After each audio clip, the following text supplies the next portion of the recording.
आता आज आपल्याला काय बघायचं आहे? मोशन, गती आणि गतीचे प्रकार बघायचं आहे. गती आणि गतीचे प्रकार. ठीक आहे, गती आणि गतीचे प्रकार. एखादी वस्तू गतिमान आहे किंवा गतिमान अवस्थेत आहे असं आपण कधी म्हणतो? किंवा एखादी वस्तू गती आहे, एखाद्या वस्तूला गती आहे असं आपण कधी म्हणतो? जर एखादी वस्तू एखाद्या व्यक्ती सापेक्ष किंवा स्थळ सापेक्ष जर स्वतःची जागा बदलत असेल तर तिला आपण काय म्हणतो? ती वस्तू गतिमान अवस्थेत आहे किंवा गतीमध्ये आहे असं आपण म्हणतो. म्हणजे समजा आता मी इथे थांबलोय, एखाद्या कुठल्या तरी रेल्वे प्लॅटफॉर्म वर थांबलोय किंवा बस स्टँड वरती थांबलोय आणि माझ्या समोरून बस जातीये, बरोबर? बस समोरून जाते म्हणजे माझ्या सापेक्ष, म्हणजे मी जिथे उभारलोय त्याच्याशी रिलेट केलं तर ती बसची जागा जी आहे ती हलताना दिसते, म्हणजे बस जागा बदलत आहे, बरोबर? म्हणजेच ती स्वतःची जागा बदलत असेल माझ्या सापेक्ष, मी बघतोय म्हणजे माझ्याशी रिलेटेड असेल, बरोबर? मग ज्या व्यक्ती सापेक्ष किंवा एखाद्या स्थळ सापेक्ष एखादी वस्तू स्वतःची जागा बदलत असेल तर ती वस्तू गतिमान अवस्थेत आहे किंवा गतिमान आहे असं आपण म्हणतो. कळालं? गतिमान कशाला म्हणायचं? गतिमान अवस्था. जर एखादी वस्तू स्थळ सापेक्ष किंवा व्यक्ती सापेक्ष जागा बदलत असेल तर ती वस्तू गतिमान आहे असं आपण म्हणतो. ठीक आहे? आणि जर जागा बदलत नसेल तर ती गतिमान नाही असं आपण म्हणतो. याच्या लक्षात हे. मग त्याच्यानंतर काय आहे? गतीचे प्रकार. गतीचे प्रकार काय काय आहेत? पहिला आहे स्थानांतरणीय गती, दुसरा आहे वर्तुळाकार गती, तिसऱ्यांदा आहे घूर्णन गती म्हणजे रोटेशनल मोशन, चौथ्यांदा आहे दोलन किंवा आंदोलित गती आणि त्याच्यानंतर आहे यादृच्छिक गती म्हणजे रॅन्डम मोशन. मग स्थानांतरणीय गती, स्थानांतरणीय गती कशाला म्हणतात? Translational motion. जर एखादी वस्तू सरळ रेषेत स्वतःची जागा किंवा गतिमान असेल, एखादी वस्तू सरळ रेषेत स्वतःची जागा बदलत असेल किंवा गतिमान असेल तर तिला आपण म्हणतो स्थानांतरणीय गती, ट्रान्सलेशनल मोशन. चालणारा उदाहरणार्थ काय आहे? चालणारा किंवा धावणारा व्यक्ती, धावणारी बस, धावणारी रेल्वे. एका सरळ रेषेत ते स्वतःची जागा बदलत असतील किंवा गतिमान असतील तर त्याला आपण म्हणतो स्थानांतरणीय गती. म्हणजे कशी आहे स्थानांतरणीय गती? सरळ रेषेत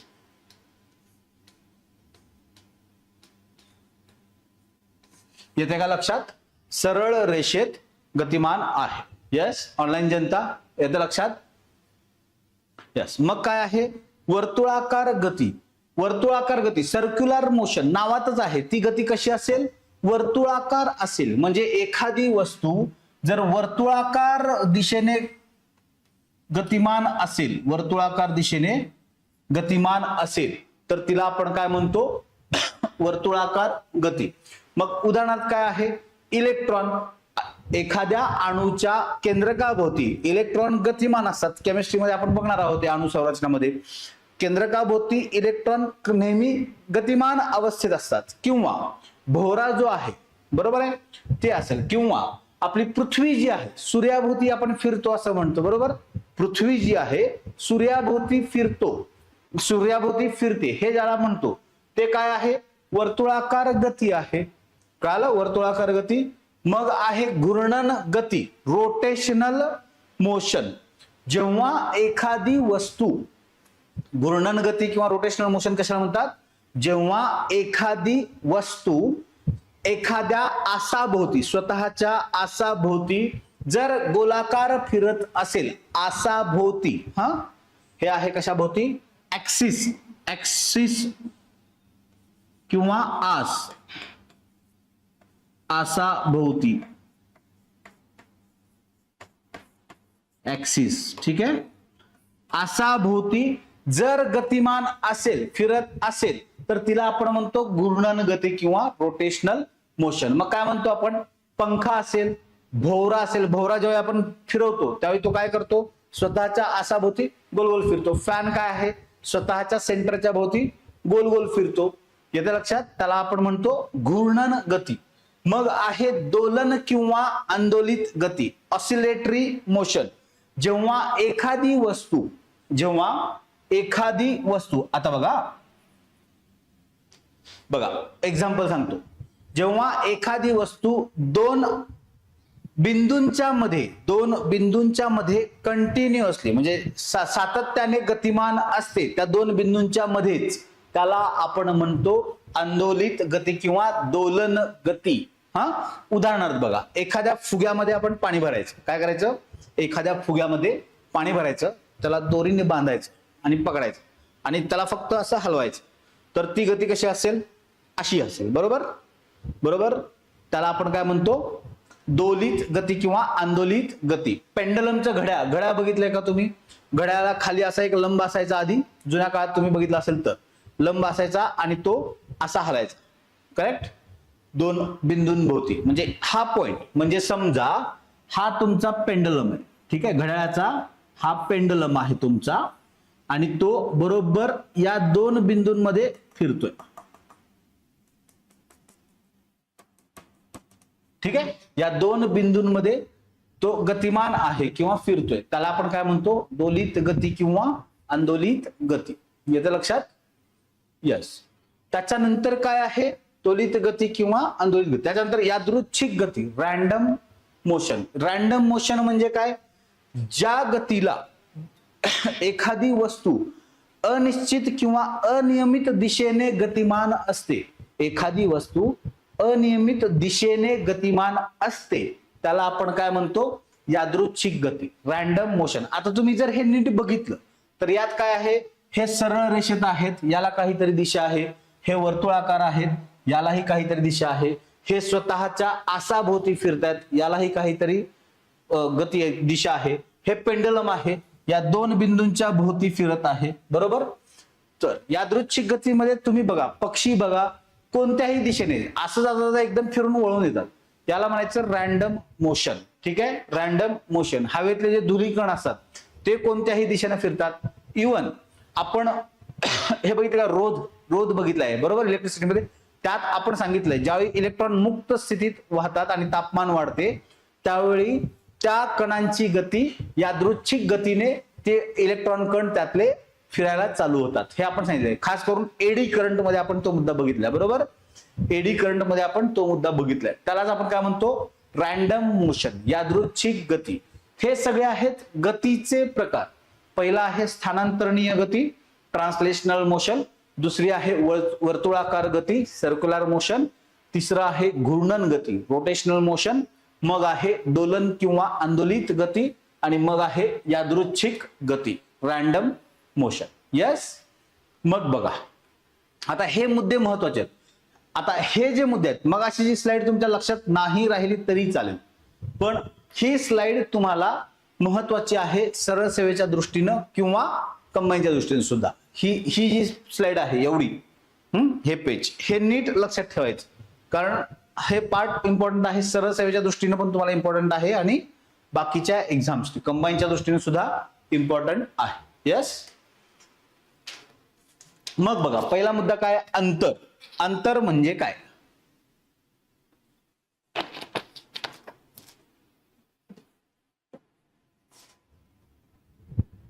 अंतर म्हणजे काय? बघा, आपण काय म्हणतो? एखाद्या दोन शहरातलं अंतर सांगताना आपण किलोमीटर मध्ये सांगतो. एवढे किलोमीटर ते अंतर आहे, एवढे किलोमीटर ते अंतर आहे. बरोबर.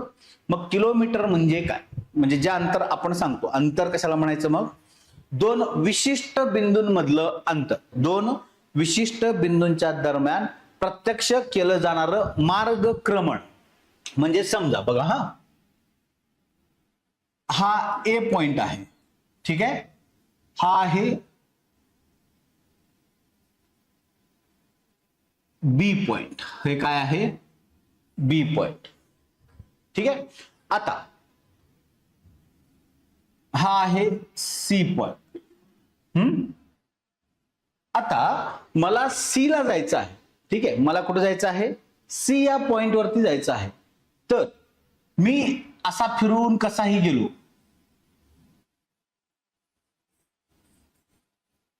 हे इथं आलं फिरून, एवढा फिरून मी आलो, मी जेवढंही फिरलेलो आहे ए पासून निघाल्यापासून हे जे काही मी फिरलेलो आहे एवढं हे प्रत्यक्ष मार्गक्रमण झालं, म्हणजे प्रत्यक्षात मी त्या रूटनी गेलेलो आहे. आणि ते प्रत्यक्ष मार्गक्रमण म्हणजे काय आहे, हे अंतर आहे. हे प्रत्यक्ष मार्गक्रमण म्हणजे काय आहे, अंतर आहे. अंतर म्हणजे काय आहे, प्रत्यक्ष दोन बिंदूंदरम्यान झालेले मार्गक्रमण. ए टू सी मी गेलेलो आहे, बरोबर. त्यात मध्ये मी बी ला पण भेट दिलेली आहे, मग सी कडे आलेलो आहे, बरोबर. मला डायरेक्ट जरी सी कडे जाता येत असलं तरी पण मी किती अंतर कापलेलं आहे, हे जे काही रूट मी क्रॉस केलेला आहे असा प्रत्यक्षात तो असेल अंतर, बरोबर. म्हणजे अंतर म्हणजे काय, प्रत्यक्ष केलेले मार्गक्रमण.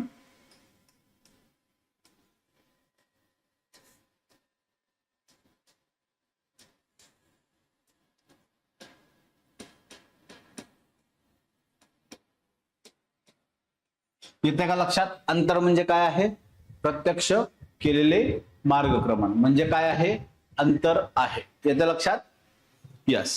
मग चाल म्हणजे काय, त्याच्यानंतरचा पॉइंट आहे चाल.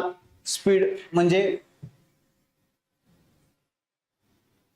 म्हणजेच एखाद्या व्यक्तीने किंवा वस्तूने, बघा हे कन्सेप्ट नीट समजून घ्या, हे कन्सेप्ट खूप सोपे आहेत, फक्त समजून घ्या.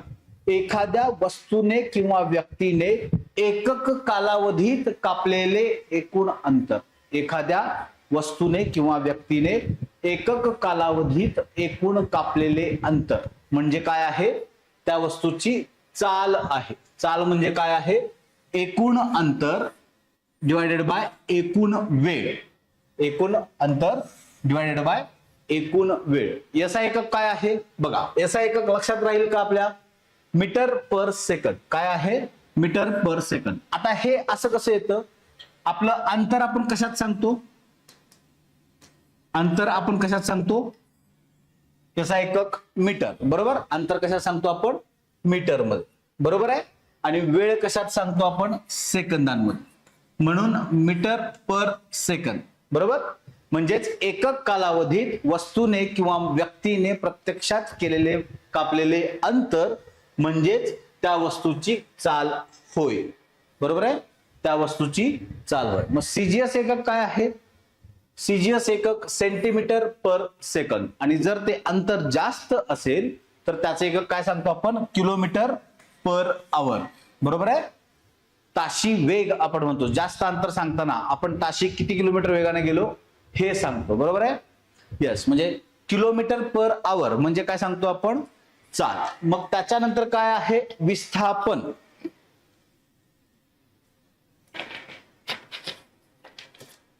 मग आता विस्थापन म्हणजे काय आहे बघा, ठीक आहे. एखादी वस्तू गतिमान असताना, एखादी वस्तू गतिमान असताना त्यातील आरंभ आणि अंतिम बिंदूतील सर्वात कमी अंतर. आरंभ बिंदू आणि अंतिम बिंदू सर्वात कमी अंतर. समजा ए आणि बी किती किलोमीटर आहे, आपण धरूयात 3. बी आणि सी किती किलोमीटर आहे, 4, असं आपण धरूया, ठीक आहे. हे झालं आपलं एकूण अंतर, बरोबर आहे.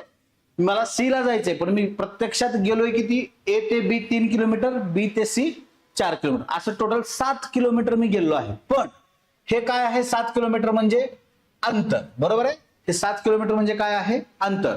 पण विस्थापन म्हणजे काय, एखादी वस्तू गतिमान असताना त्यातील आरंभ बिंदू आणि अंतिम बिंदूतील सर्वात कमी अंतर म्हणजे विस्थापन होय.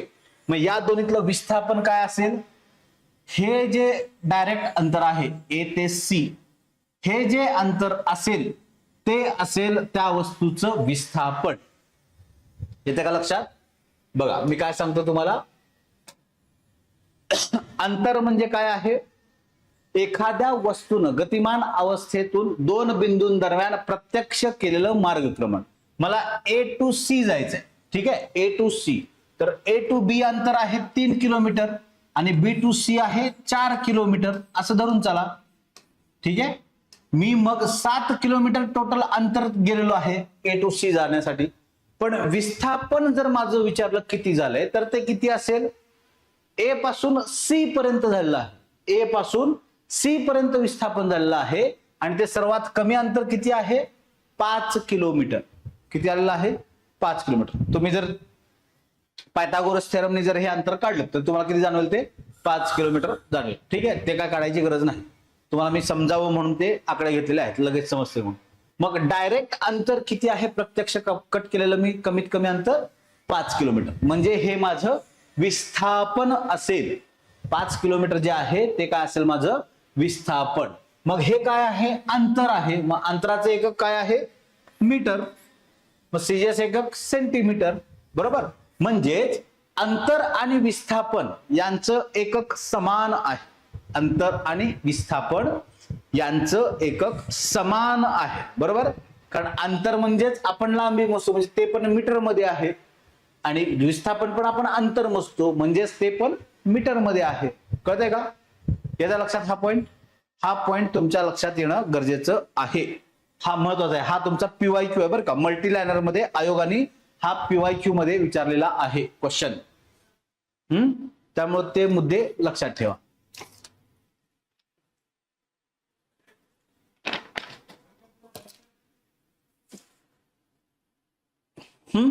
मग वेग म्हणजे काय बघा. वेग नेक्स्ट काय आहे? वेग. व्हेलॉसिटी आपण ज्याला म्हणतो. वेग म्हणजे काय? एखाद्या वस्तूने किंवा व्यक्तीने एकक कालावधीमध्ये विशिष्ट दिशेनं कापलेलं अंतर. एखाद्या व्यक्तीने किंवा वस्तूने विशिष्ट कालावधीमध्ये कापलेले प्रत्यक्ष अंतर, त्याला आपण काय म्हणतो? वेग. म्हणजे एकक कालावधीमध्ये प्रत्यक्षात किती मीटर अंतर कापलेलं आहे ते, म्हणजे मीटर पर सेकंद. हे काय झालं? त्याचं एसआय युनिट झालं. आणि सीजीएस एकक सेंटीमीटर पर सेकंद झालं. आणि अंतर जास्त असल्यास किती आहे? Kilometre per hour. म्हणजेच वेग आणि चाल यांची एकके समान आहेत. कळलं का? वेग आणि चाल यांची अंतरे समान आहेत, पण चाल ही अंतराशी संबंधित आहे आणि वेग हा विस्थापनाशी संबंधित आहे. येते का लक्षात पॉइंट? चाल ही अंतराशी संबंधित आहे आणि वेग ही राशी विस्थापनाशी संबंधित आहे. आणि हा तुमचा पीवायक्यू आहे. हे स्टेटमेंट पण या स्लाइड वरती जेवढं काही दिसतंय ते सगळं तुमच्या पीवायक्यू मध्ये आहे. येते का लक्षात? जेवढं काही दिसतंय ते सगळं तुमचं पीवायक्यू मध्ये आहे. यस, कळतंय? ऑनलाईन कोण आहेत त्यांनी सांगा पटपट.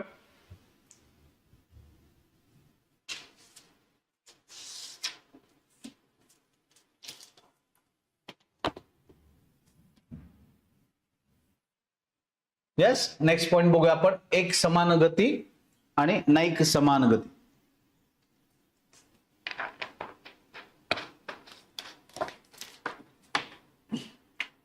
बघा, एक समान गती आणि नाईक सम, युनिफॉर्म मोशन आणि non uniform motion. Uniform motion म्हणजे काय? जेव्हा एखादी वस्तू गतिमान असताना ती समान कालावधीत समान अंतर कापत असेल. एक समान साठी काय आहे? एकक कालावधीत समान कालावधीमध्ये समान अंतर जर कापत असेल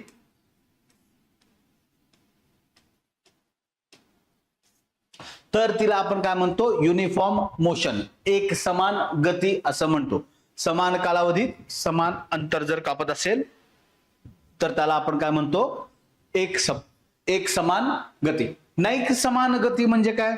जर एखादी गतिमान वस्तू किंवा व्यक्ती जर समान कालावधीत समान अंतर कापत नसेल तर त्याला आपण म्हणतो नाईक समान गती.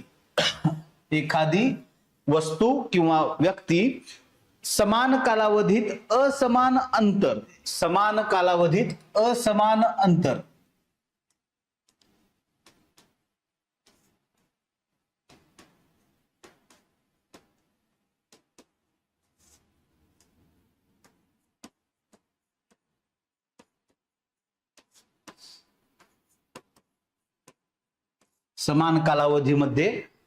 अंतर जर असमान अंतर कापत असेल तर त्याला आपण काय म्हणतो? नाईक समान गती, नॉन युनिफॉर्म मोशन असं आपण त्याला म्हणतो. येते का लक्षात? बघा, लक्षात येत आहे. त्याच्यानंतर काय आहे? त्वरण.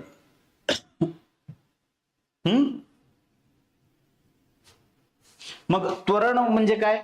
गतिमान वस्तूच्या वेगामध्ये काळानुसार होणारा बदल म्हणजे काय आहे? त्वरण. म्हणजे समजा काळानुसार होणारा बदल म्हणजे गाडी स्टार्ट केल्या 100च्या स्पीडनं पळते का? नाही, थोडा स्पीड वाढत जाते ना, बरोबर.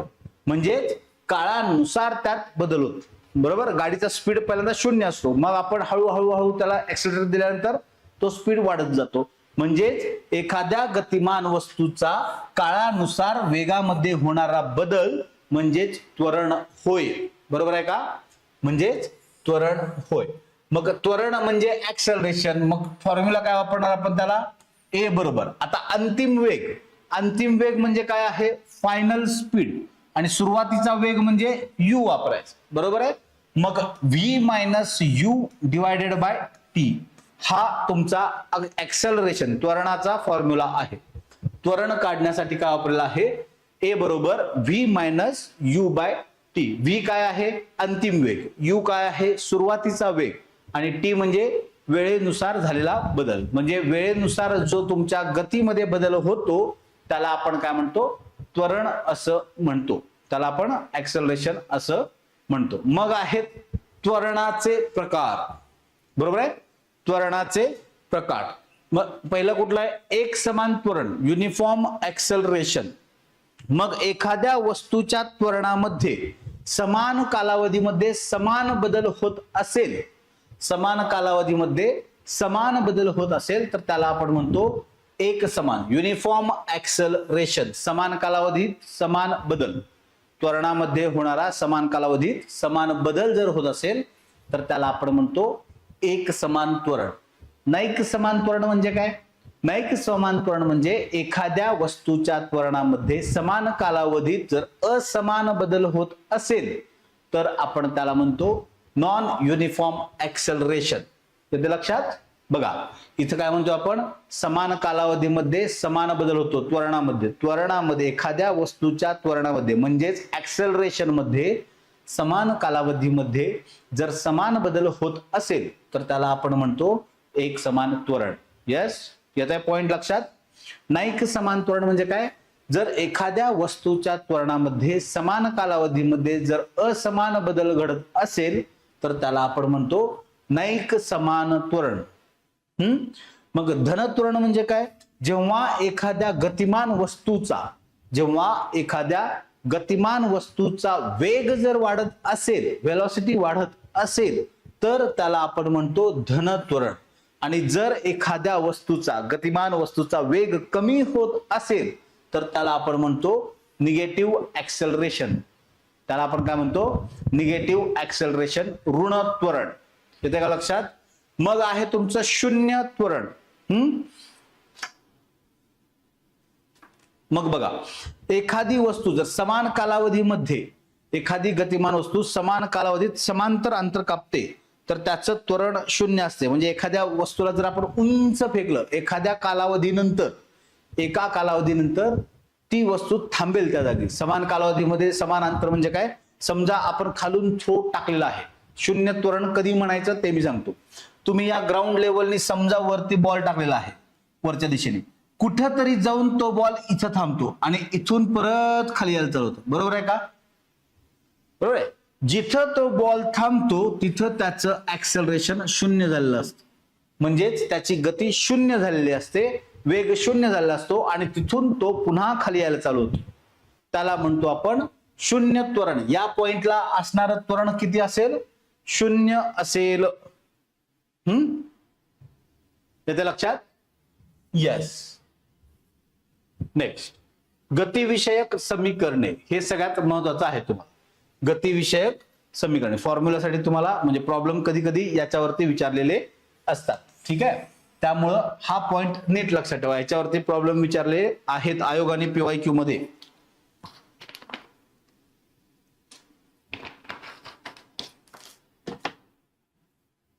बघा गतिविषयक समीकरणे सगळ्यात पहिलं कोणी सांगितली?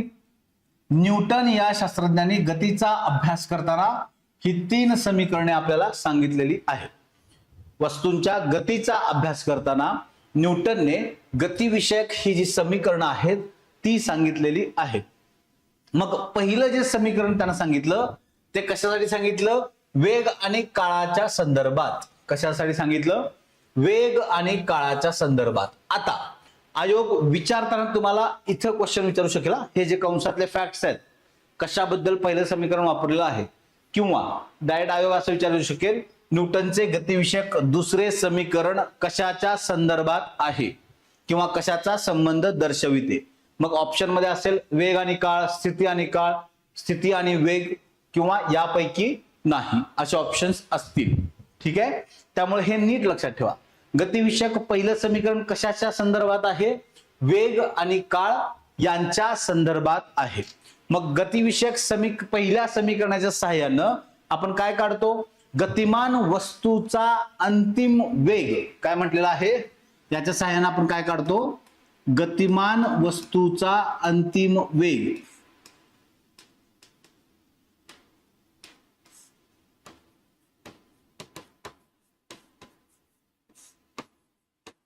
गतिमान वस्तूचा अंतिम वेग जेव्हा काढायचा असतो, गतिमान अवस्थेतील अंतिम वेग जेव्हा काढायचा असतो, तेव्हा गतिविषयक पहिलं समीकरण वापरलं जातं. मग सूत्र काय वापरतो आपण? v is equal to u plus a t. बरोबर आहे? v is equal to u plus a t हे तुमचं पहिलं समीकरण आहे. तुम्हाला लक्षात काय ठेवायचंय? 1 हे समीकरण लक्षात ठेवायचं आहे. 2 कशाचा संबंध दाखवते ते लक्षात ठेवायचं आहे. आणि त्याच्या सहाय्यानं आपण काय करू शकतो? एखाद्या गतिमान वस्तूचा गतिमान अवस्थेतील वेग आपण इथे काढतो. बरोबर आहे? मग गतिविषयक दुसरं समीकरण जे आहे, गतिविषयक दुसरं समीकरण काय संबंध दाखवते? स्थिती आणि काळ यांचा संबंध दाखवते. पहिलं काय दाखवते? वेग आणि काळ. दुसरं काय दाखवते? स्थिती आणि काळ यांचा संबंध दाखवते. मग ते काय आहे? वस्तूने कापलेले एकूण अंतर म्हणजे s इज इक्वल टू सुरुवातीचा वेग म्हणजे u, t म्हणजे टाइम, अधिक 1/2 त्वरण म्हणजे ऍक्सेलरेशन, काळाचा वर्ग म्हणजे t स्क्वेअर.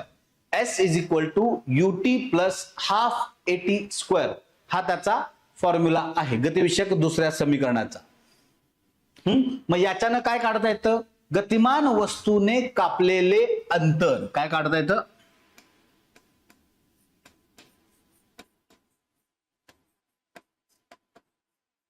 गतिमान वस्तूने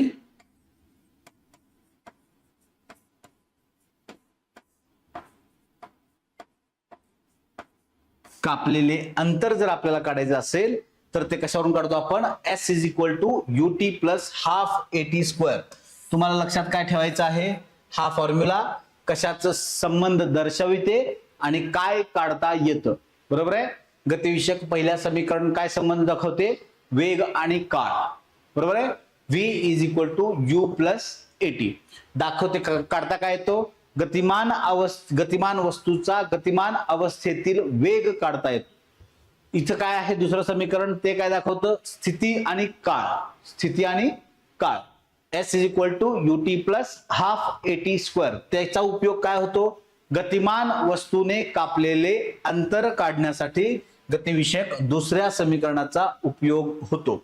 मग आहे गतिविषयक तिसरं समीकरण. त्याचा उपयोग काय आहे?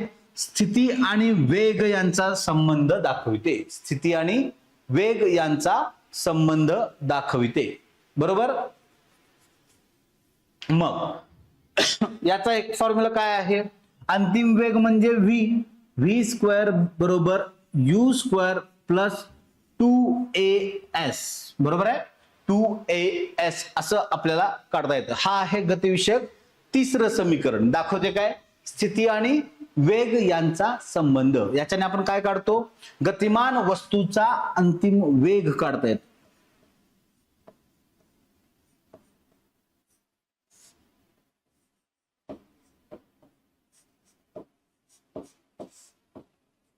गतिमान वस्तूचा अंतिम वेग जो आहे तो काढता येतो. बघा हे 3 समीकरण नीट लक्षात ठेवा. तुम्हाला क्वेश्चन इथेच क्रिएट होणार आहे. पहिलं समीकरण काय आहे? वेग आणि काळ, बरोबर आहे. गतिविषयक 3 समीकरणे सांगितले कोणी? न्यूटननी. त्यामध्ये काय आहे? पहिल्यांदा वेग आणि काळ यांचा संबंध, बरोबर आहे. फॉर्म्युला काय आहे? v is equal to ut plus half v is equal to u plus at. हे त्याचं पहिलं समीकरण आहे. v is equal to u plus at. दाखवत काढता काय येतं त्याच्याने? गतिमान वस्तूचे गतिमान अवस्थेतील अंतर जे आहे किंवा अंतिम वेग जे आहे, गतिमान वस्तूचा गतिमान अवस्थेतील वेग जो आहे ते आपल्याला काढता येतं, बरोबर आहे. मग गतिविषयक दुसरं समीकरण काय आहे? स्थिती आणि काळ यांचा संबंध. स्थिती आणि काळ यांचा संबंध दाखवतो, बरोबर आहे. मग काय समीकरण आहे? s is equal to ut plus half at square. ते काय काढता येतं? गतिमान वस्तूने कापलेले एकूण अंतर काढण्यासाठी दुसरं समीकरण वापरतात. गतिविषयक तिसरं समीकरण काय सांगतं? स्थिती आणि वेग यांचा संबंध दाखवतो. काय आहे? v square is equal to u square plus 2as. आणि त्याच्याने काय काढता येतं? गतिमान वस्तूचा अंतिम वेग आपल्याला काढता येतो. हे 3 समीकरण आहेत. तुम्हाला एक्सपेक्टेड क्वेश्चन कुठं असतील? एक काय संबंध दाखवते ते आणि त्याचा उपयोग कशासाठी होतो. प्रत्येक समीकरणाचा उपयोग कशासाठी होतो हे तुम्हाला नीट लक्षात ठेवायचं आहे. त्याच्यावरती तुमचे क्वेश्चन्स फॉर्म होतील. शक्यतो तुम्हाला याच्यावरती प्रॉब्लेम जास्त पडतात, पण जर मल्टीलाईनर टाकायचं असेल तर याच्यावरती तुम्हाला क्वेश्चन येतील. किंवा मगाशी मी ज्या डेफिनेशन घेतल्या आहेत, अंतर, विस्थापन वगैरे,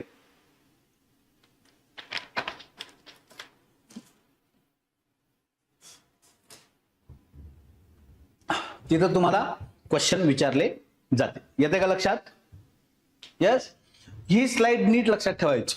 याच्यावरती तुम्हाला क्वेश्चन विचारले जातील का? येते लक्षात? पूर्णपणे अशा पद्धतीने क्वेश्चन्स फॉर्म होतात. पहिल्यांदा आयोग आता काय करताय? हे विचारेल आयोग. वेग आणि काळ यांचा संबंध इथं जरी नाही विचारलं तरी सरळ सेवाला कंपल्सरी तुम्हाला क्वेश्चन्स विचारले जातील. आता जरी क्वेश्चन्स नाही याच्यात विचारले तरी सरळ सेवाला तुम्हाला कंपल्सरी क्वेश्चन्स या स्लाइड वरती विचारले जातात. येते लक्षात? यस. मग आहे नेक्स्ट पॉइंट. आपला गती चॅप्टर झालेला आहे. आता आहे कार्य, ऊर्जा आणि शक्ती. कुठला चॅप्टर आहे? कार्य, ऊर्जा आणि शक्ती.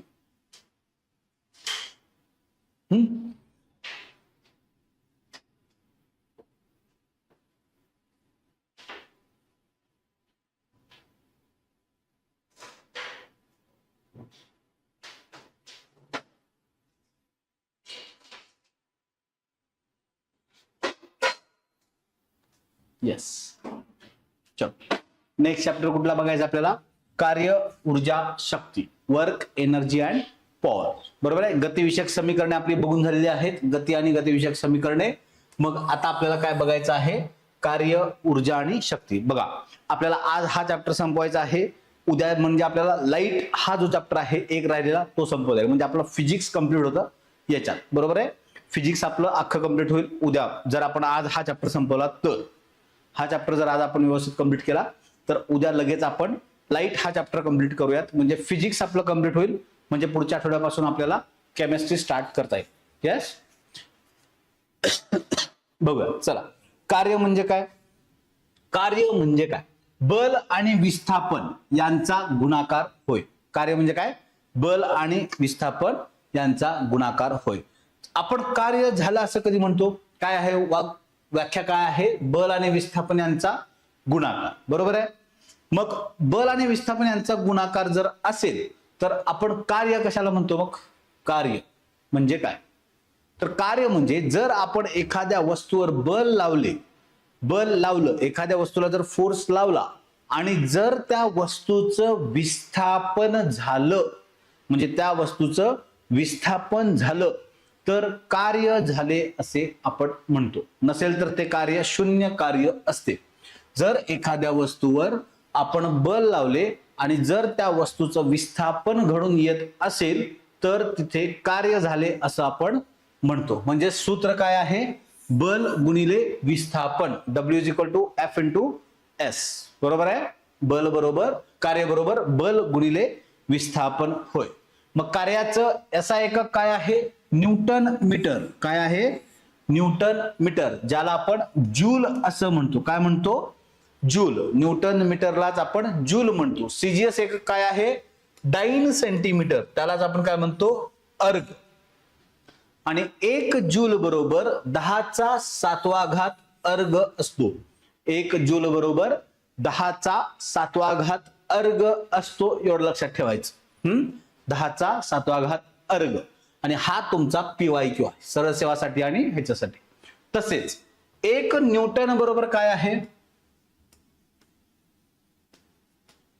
1 न्यूटन बरोबर 10⁵ डाइन.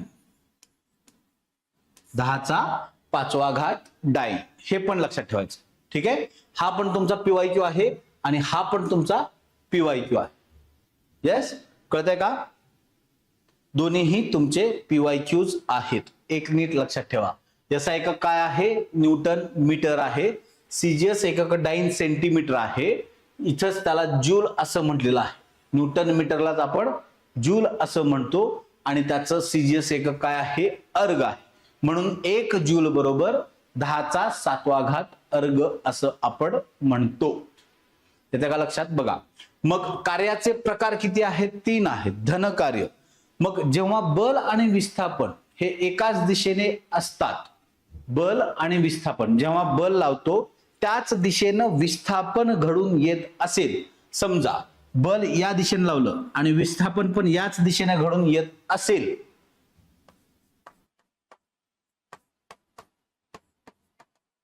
बल आणि विस्थापन म्हणजेच मी जर एखाद्या वस्तूला या दिशेने फोर्स लावत असेल आणि वस्तू त्याच दिशेला पुढे जात असेल, तर ते झालेलं कार्य कसं असतं? धन कार्य, म्हणजेच पॉझिटिव्ह कार्य असते. येतं का लक्षात? यस. हाय सचिन, यस यस, येते लक्षात? बघा, ऋण कार्य.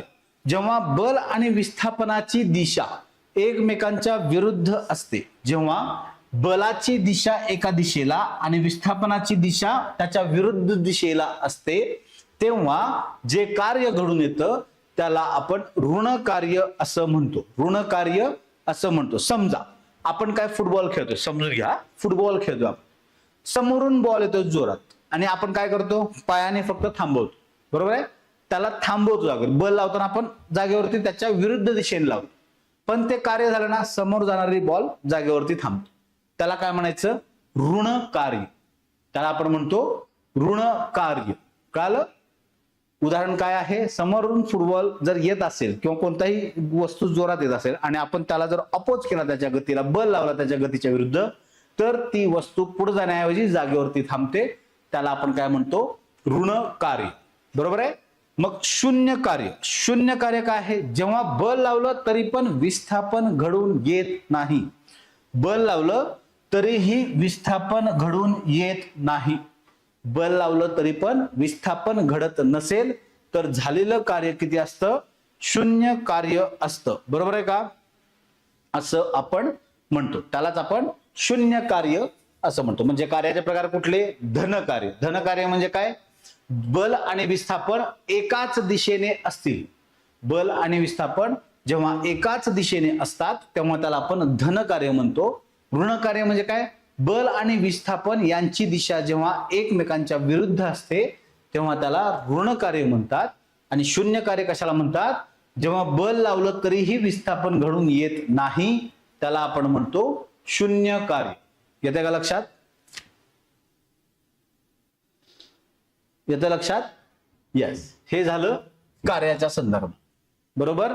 मग आता काय आहे? ऊर्जा. बरोबर आहे? आता काय आहे? ऊर्जा. ऊर्जा म्हणजे काय? सांगा बरं, ऊर्जा म्हणजे काय? ऊर्जा म्हणजे काय? ऊर्जा म्हणजे काय म्हणतो आपण? कशाला म्हणतो? एखाद्या वस्तूची किंवा एखाद्या व्यक्तीची कार्य करण्याची क्षमता जी आहे, काय म्हणतो आपण? कार्य करण्याची क्षमता.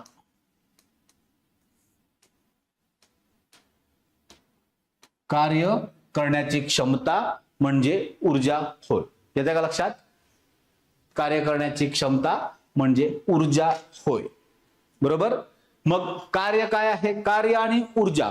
ऊर्जा जी क्षमता आहे, कार्य करण्याची जी क्षमता आहे त्याला ऊर्जा म्हणतो. म्हणून कार्य आणि ऊर्जा यांचं एकक सेम आहे. कार्य आणि ऊर्जा यांचं जे एकक आहे ते समान आहे. म्हणून ऊर्जेचे एकक काय आहे? जूल आहे. आणि सीजीएस एकक काय आहे? अर्ग आहे. कार्य आणि ऊर्जा यांची एकके नेहमी समान असतात, कारण कार्य म्हणजे ऊर्जा म्हणजेच काय? कार्य करण्याची क्षमता. म्हणून ऊर्जेचे एकक जूल आहे याचा एकक, आणि सीजीएस एकक अर्ग आहे. मग ऊर्जेचे प्रकार आहेत. ऊर्जेचे प्रकार काय आहेत? स्थितीज ऊर्जा आणि गतिज ऊर्जा. आता हे नीट बघायचं, कारण ह्याच्यावरती आयोग तुम्हाला प्रॉब्लेम विचारतो. आयोग ह्याच्यावरती तुम्हाला काय विचारतं?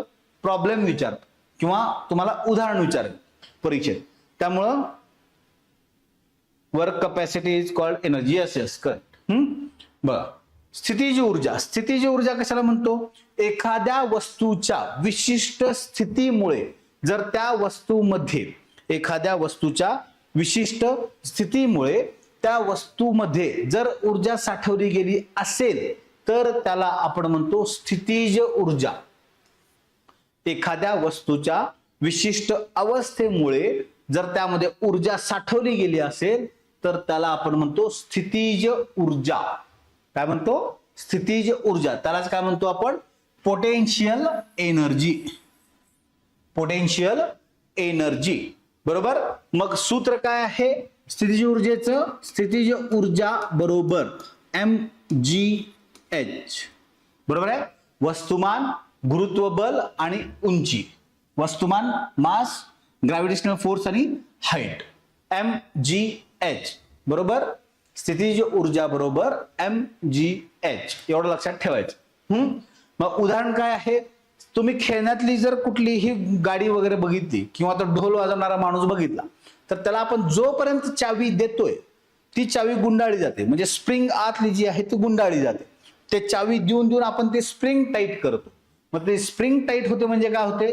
जेव्हा ती स्प्रिंग टाईट होत असते तेव्हा त्या पोझिशनला, त्या स्प्रिंग मध्ये जी ऊर्जा साठवली जाते त्याला आपण म्हणतो स्थितीज ऊर्जा.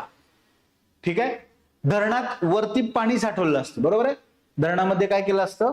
वरती पाणी साठवलेलं असतं आणि ते जेव्हा खाली सोडलं जातं, म्हणजे धरणात जे साठवलेलं पाणी आहे त्याच्यामध्ये स्थितीज ऊर्जा असते. का? तर जेव्हा ते पाणी खाली सोडलं जातं, धरणाचे दार उघडून, त्याच्यात खाली इलेक्ट्रिसिटी जनरेट करण्यासाठी मेकॅनिझम बसवलेलं असतं. जेव्हा ते खालच्या जनरेटरवरती पडलं जातं त्यातले पट्टे ज्यावेळी फिरवले जातात त्यातून इलेक्ट्रिसिटी निर्माण होते. त्याला आपण काय म्हणतो? जलविद्युत प्रकल्प असं आपण म्हणतो. बरोबर आहे. मग त्या ज्या धरणात साठवलेल्या पाण्याचं रूपांतर पहिल्यांदा साठवलेलं आहे त्याचं रूपांतर गतीमध्ये केलं जातं. म्हणून पाण्याच्या साठवलेल्या, धरणाचं जे पाणी साठवलेलं आहे त्यामध्ये कोणती ऊर्जा असते? स्थितीज ऊर्जा असते. ठीक आहे. आपण जेव्हा धनुष्याची दोरी, धनुष्य जो आहे धनुष्य, तेव्हा ज्यावेळी त्याची दोरी ताणतो, अजून सोडलेलं नाही, फक्त ताणलेलं आहे. ताणल्यामुळं काय झालं? त्याच्यात एक टेन्शन तयार झालं, म्हणजे एक ऊर्जा साठवली गेली आणि ती जी साठवलेली ऊर्जा असते त्याला म्हणतो आपण स्थितीज ऊर्जा. आणि ज्यावेळी दोरी सोडतो त्यामुळं, त्या ऊर्जेमुळं त्या बाणाला झटका बसून तो बाण सोडला जातो. त्याला आपण काय म्हणतो? स्थितीज ऊर्जा असं आपण म्हणतो. ठीक आहे. मग दुसरा प्रकार कोणता आहे? गतीज ऊर्जा, कायनेटिक एनर्जी. गतीज ऊर्जा, कायनेटिक एनर्जी. Kinetic energy. बरोबर आहे. मग त्याचं सूत्र काय आहे? 1/2 mv². वस्तुमान गुणिले वेग वर्ग. बरोबर आहे. mv². कायनेटिक एनर्जी बरोबर mv². Yes correct. बरोबर. गतीज ऊर्जा म्हणजे काय? एखाद्या वस्तूच्या गतिमान अवस्थेमुळे, एखाद्या वस्तूच्या गतिमान अवस्थेमुळे जर त्यामध्ये एनर्जी असेल, त्या गतिमान अवस्थेमुळे जी ऊर्जा प्राप्त होते त्याला आपण म्हणतो गतीज ऊर्जा. त्याला काय म्हणतो आपण? गतीज ऊर्जा. मग त्याचं सूत्र काय आहे? 1/2 mv². मग उदाहरण काय आहे? धरणातून जे पाणी पडतं वरून, त्याच्यापासून विद्युत निर्मिती करण्यासाठी जे काही जनित्र फिरवले जातात, जनरेटर जे फिरवले जातात, त्यापासून जी ऊर्जा मिळते ती आहे गतीज ऊर्जा. म्हणजे वरून पडणाऱ्या पाण्यामुळे. ठीक आहे. ती आहे गतीज ऊर्जा. येते उदाहरण लक्षात? यस. कळतंय पॉइंट? हा पॉइंट कळतोय? कारण परीक्षेत तुम्हाला एक तर याच्यावरती प्रॉब्लेम विचारलेले असतील किंवा डायरेक्ट उदाहरण विचारलेले असतील. येस. नेक्स्ट, आता बघा, हे टाइप्स ऑफ एनर्जी आहे, ऊर्जेचे प्रकार आहेत. बरोबर आहे, ऊर्जेचे प्रकार आहेत. तुम्हाला इमेज क्लिअर दिसते का बघा, मला फक्त सांगा इमेज क्लिअर दिसते का? दिसत असेल तर गुड. ठीक आहे, हे ऊर्जेचे प्रकार सांगितलेले आहेत. ऊर्जेचे प्रकार आहेत, काय काय आहेत, कशा कशा आहेत हे आपण सांगितलं आहे. इथं आहे वेव्ह एनर्जी, तरंग ऊर्जा, म्हणजे समुद्राच्या लाटांपासून वीज निर्मिती केली जाते. लाटांचा जो स्पीड असतो तो वापरून त्याच्यापासून वीज निर्मिती केली जाते, ते आहे तरंग ऊर्जा किंवा वेव्ह एनर्जी. मग आहे उष्णता ऊर्जा, हीट एनर्जी. येस. मग आहे हायड्रो इलेक्ट्रिक एनर्जी.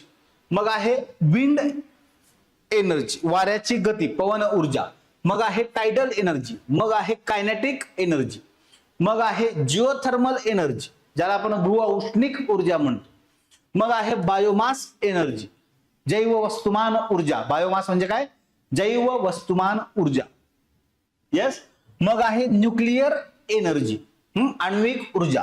मग आहे solar energy, electrical energy, thermal energy आणि लाईट एनर्जी. हे आहेत ऊर्जेचे प्रकार. याचं रूपांतर एका ऊर्जेतून दुसऱ्या ऊर्जेत केलं जातं. ठीक आहे, ऊर्जेचे हे प्रकार आहेत एवढे, आणि याचं रूपांतर एका अवस्थेतून दुसऱ्या अवस्थेत केलं जातं. ठीक आहे, तो आपण पॉइंट पुढे बघणार आहोत. फक्त तुम्हाला माहिती असावं म्हणून हे पॉइंट फक्त समोर आणलेले आहेत. हे तुम्हाला परीक्षेत काय विचारणार नाही. टाइप्स ऑफ एनर्जी, ऊर्जेचे प्रकार, हे काय विचारणार नाहीत. मग ऊर्जा अक्षयतेचा नियम. आता ऊर्जेचे एवढे प्रकार बघितलेले आहेत, मग त्याच्यावरून ऊर्जा अक्षयतेचा नियम, लॉ ऑफ एनर्जी कन्झर्वेशन, हा तयार होतो. काय होतो? ऊर्जा अक्षयतेचा नियम. बरोबर. मग ऊर्जा अक्षयतेचा नियम काय सांगतो? ऊर्जा निर्माण करता येत नाही किंवा नष्टही करता येत नाही. ठीक आहे, ऊर्जा निर्माण करता येत नाही, नष्टही करता येत नाही. तिचे एका अवस्थेतून दुसऱ्या अवस्थेत रूपांतर करता येते, आणि विश्वातील ऊर्जा सदैव अक्षय्य राहते. सदैव अक्षय राहते. Energy neither be created nor be destroyed, it can be converted one form into another form. ठीक आहे, हे फक्त लक्षात ठेवायचं. ऊर्जा अक्षयतेचा नियम, ऊर्जा निर्माण करता येत नाही आणि नष्टही करता येत नाही. तिचे एका प्रकारातून दुसऱ्या प्रकारात रूपांतर करता येते, आणि विश्वातील ऊर्जेचे प्रमाण सदैव अक्षय राहते, नेहमी अक्षय राहते. लक्षात ठेवायचं. ठीक आहे, त्याला म्हणायचं ऊर्जा अक्षयतेचा नियम. येतो का लक्षात? यस. आता बघा, ऊर्जेचे रूपांतर. आपण ऊर्जा अक्षयतेच्या नियम मध्ये काय सांगितलं? ऊर्जेचं एका प्रकारातून दुसऱ्या प्रकारात रूपांतर करता येते. बरोबर आहे, आणि त्याचेच उपयोग आपण आपल्या डेली लाईफ मध्ये यूज करतो. बरोबर आहे, आपल्या दैनंदिन जीवनामध्ये जे काही आपण वस्तू वापरतो किंवा ज्या काही गोष्टी यूज करतो, त्याचंच उदाहरण आहे तुमची ऊर्जेचं एका प्रकारातून दुसऱ्या प्रकारात रूपांतर करता येते. हे त्याचं एक्झाम्पल आहे. आता ही जी डायग्राम आहे ती ऍज इट इज तुमच्या स्टेट बोर्ड मधली डायग्राम. ठीक आहे, ही जी डायग्राम आहे स्टेट बोर्ड मधली आहे, आणि याच्यावरतीच आयोगाने एक प्रश्न तयार केला आहे, आणि ही डायग्रामच तुमची पीवायक्यू साठी आहे.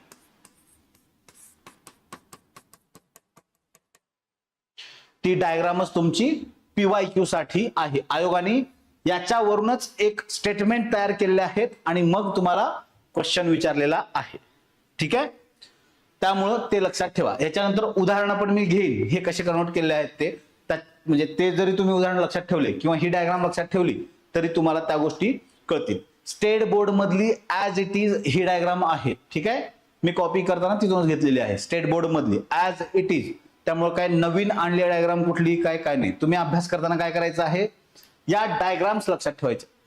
का तर आयोग प्रश्न विचारताना तुम्ही जर एक बघितलं, जर डायग्राम्स असतील तर आयोग इथून विचार. आता क्रेब सायकल मध्ये एक क्वेश्चन विचारला होता आयोगाने बायोमध्ये, की कोणत्या टप्प्यावरती किंवा कोणत्या प्रोसेस मध्ये ऍसिडचं रूपांतर होतं म्हणून. ठीक आहे, असा एक क्वेश्चन आहे काहीतरी. तर तो PYQ मध्ये आहे, पण तो क्रेब सायकल मध्ये वाक्यात तुम्हाला कुठंच दिसत नाही बरं का. तुम्हाला जे सायकलचं क्रेब सायकलचं जे काही डिस्क्रिप्शन आहे बाजूला त्यांनी दिलेलं, त्यात तुम्हाला स्टेट बोर्ड मध्ये दिसत नाही. पण जर तुम्ही डायग्राम अशी उभी डायग्राम आहे, 11वीचं जर तुम्ही बघितलं, 11वी स्टेट बोर्डचं पुस्तक विज्ञानचं बायोचं, तर अशी उभी डायग्राम आहे, त्यात उभी डायग्राम आहे आणि त्याच्या बाजूला डिस्क्रिप्शन आहे. तर त्या डायग्राम वरून तो क्वेश्चन फ्रेम झालेला आहे. म्हणजे तुम्हाला डायग्राम नीट बघाव्या लागतील, किंवा जे काही बॉक्सेस दिलेले आहेत, टेबल्स आहेत पुस्तकातले, ते व्यवस्थित बघा. आयोग क्वेश्चन फॉर्म करताना तिथून करतात. कुठल्याही केमिस्ट्रीच्या क्वेश्चन मध्ये तर शक्यतो तिथूनच फॉर्म होतात. आपल्याला परिमिती विचारतं, बरोबर आहे, लिनियर आहे, द्विमितीय आहे, त्रिमितीय आहे, बरोबर आहे. ह्या परिमिती ज्या आयोगाने विचारलेल्या आहेत ना, कंपाऊंड्सच्या तयार झालेल्या संयुगांच्या, त्याबरोबर टेबलवरून विचारलेल्या आहेत. तुम्हाला एक टेबल आहे तिथं बंध मध्ये, रासायनिक बंधच्या ह्याच्यात, म्हणजे त्यातून जे केमिकल फॉर्म्स तयार होतात त्याच्यापासून त्याची परिमिती दिलेली आहे की एक रेषीय आहे किंवा द्विमितीय आहे, त्रिमितीय आहे, पंचकोनीय आहे वगैरे. हे जे विचारलेलं आहे ते कुठून विचारलेलं आहे, त्या टेबलवरून विचारलेलं आहे. त्यामुळे ते लक्षात ठेवा, ठीक आहे. त्यामुळे व्यवस्थित काही गोष्टी तुम्हाला त्या व्यवस्थित बघाव्याच लागतील. आता आयोगाने जे क्वेश्चन विचारलेला आहे तो याच्यावरून विचारलेला आहे, मल्टीलायनर मध्ये एनर्जीचं रूपांतर विचारलंय. आता ही इलेक्ट्रिकल एनर्जी आहे आणि विद्युत ऊर्जेचं रूपांतर कशा कशात होतं आणि कशापासून होतं हे तिथं दिलेलं आहे, बरोबर आहे. आता हीट एनर्जी हे आहे उष्णता ऊर्जा, हे आहे विद्युत ऊर्जा. मग आपण जे हीटर वापरतो, खास करून रूम मध्ये, जर तुम्ही रूम वरती राहत असाल तर आपण हीटर वापरतो, बरोबर. त्या हीटर मध्ये काय करतो, पाणी गरम करतो. कसं, बटन चालू ज्यावेळी करतो त्यावेळी इलेक्ट्रिसिटी आपण पास करतो आणि त्या कॉईल मध्ये हीट जनरेट होते, बरोबर आहे. जे पाण्यात आपण कॉईल टाकलेले असते त्यामध्ये हीट जनरेट होते आणि पाणी गरम होतं, बरोबर आहे. म्हणजे आपण काय करतो, विद्युत ऊर्जेचं रूपांतर कशात करतो, उष्णता ऊर्जेमध्ये करतो. यस, विद्युत ऊर्जेचं रूपांतर उष्णता ऊर्जेत करतो. थर्मोकपल म्हणजे काय आहे, ती उष्णता शोषली जाऊन त्याचं रूपांतर आपण विद्युत ऊर्जेत करतो. एखाद्या पदार्थातून उष्णता ऊर्जा शोषली जाऊन. 11th आणि 12th चे बुक वाचावे का, 12th चे शक्यतो नाही वाच. जर तुम्हाला इंग्लिश मधून कळत असेल, सायन्स जर इंग्लिश मधून परफेक्ट कळत असेल, तर मी म्हणेन 11वी, नुसतं 11वी जरी वाचलं तरी तुमचे पेपर्स निघतात. 11वी जरी वाचलं तरीही. म्हणजे तुम्ही जर बायोचे क्वेश्चन्स बघितले किंवा फिजिक्स केमिस्ट्रीचे जे क्वेश्चन बघितले, आपण म्हणतो की हे कुठून विचारलं, तर तुम्हाला ते कळेल. जर तुम्ही एक्सरसाइज बघितल्या, 11वी पुस्तकाच्या खाली जे एक्सरसाइज दिलेले असतात त्यातून क्वेश्चन क्रिएट केले आहेत आयोगाने, ठीक आहे. तुम्ही जर नीट बघितलं तर.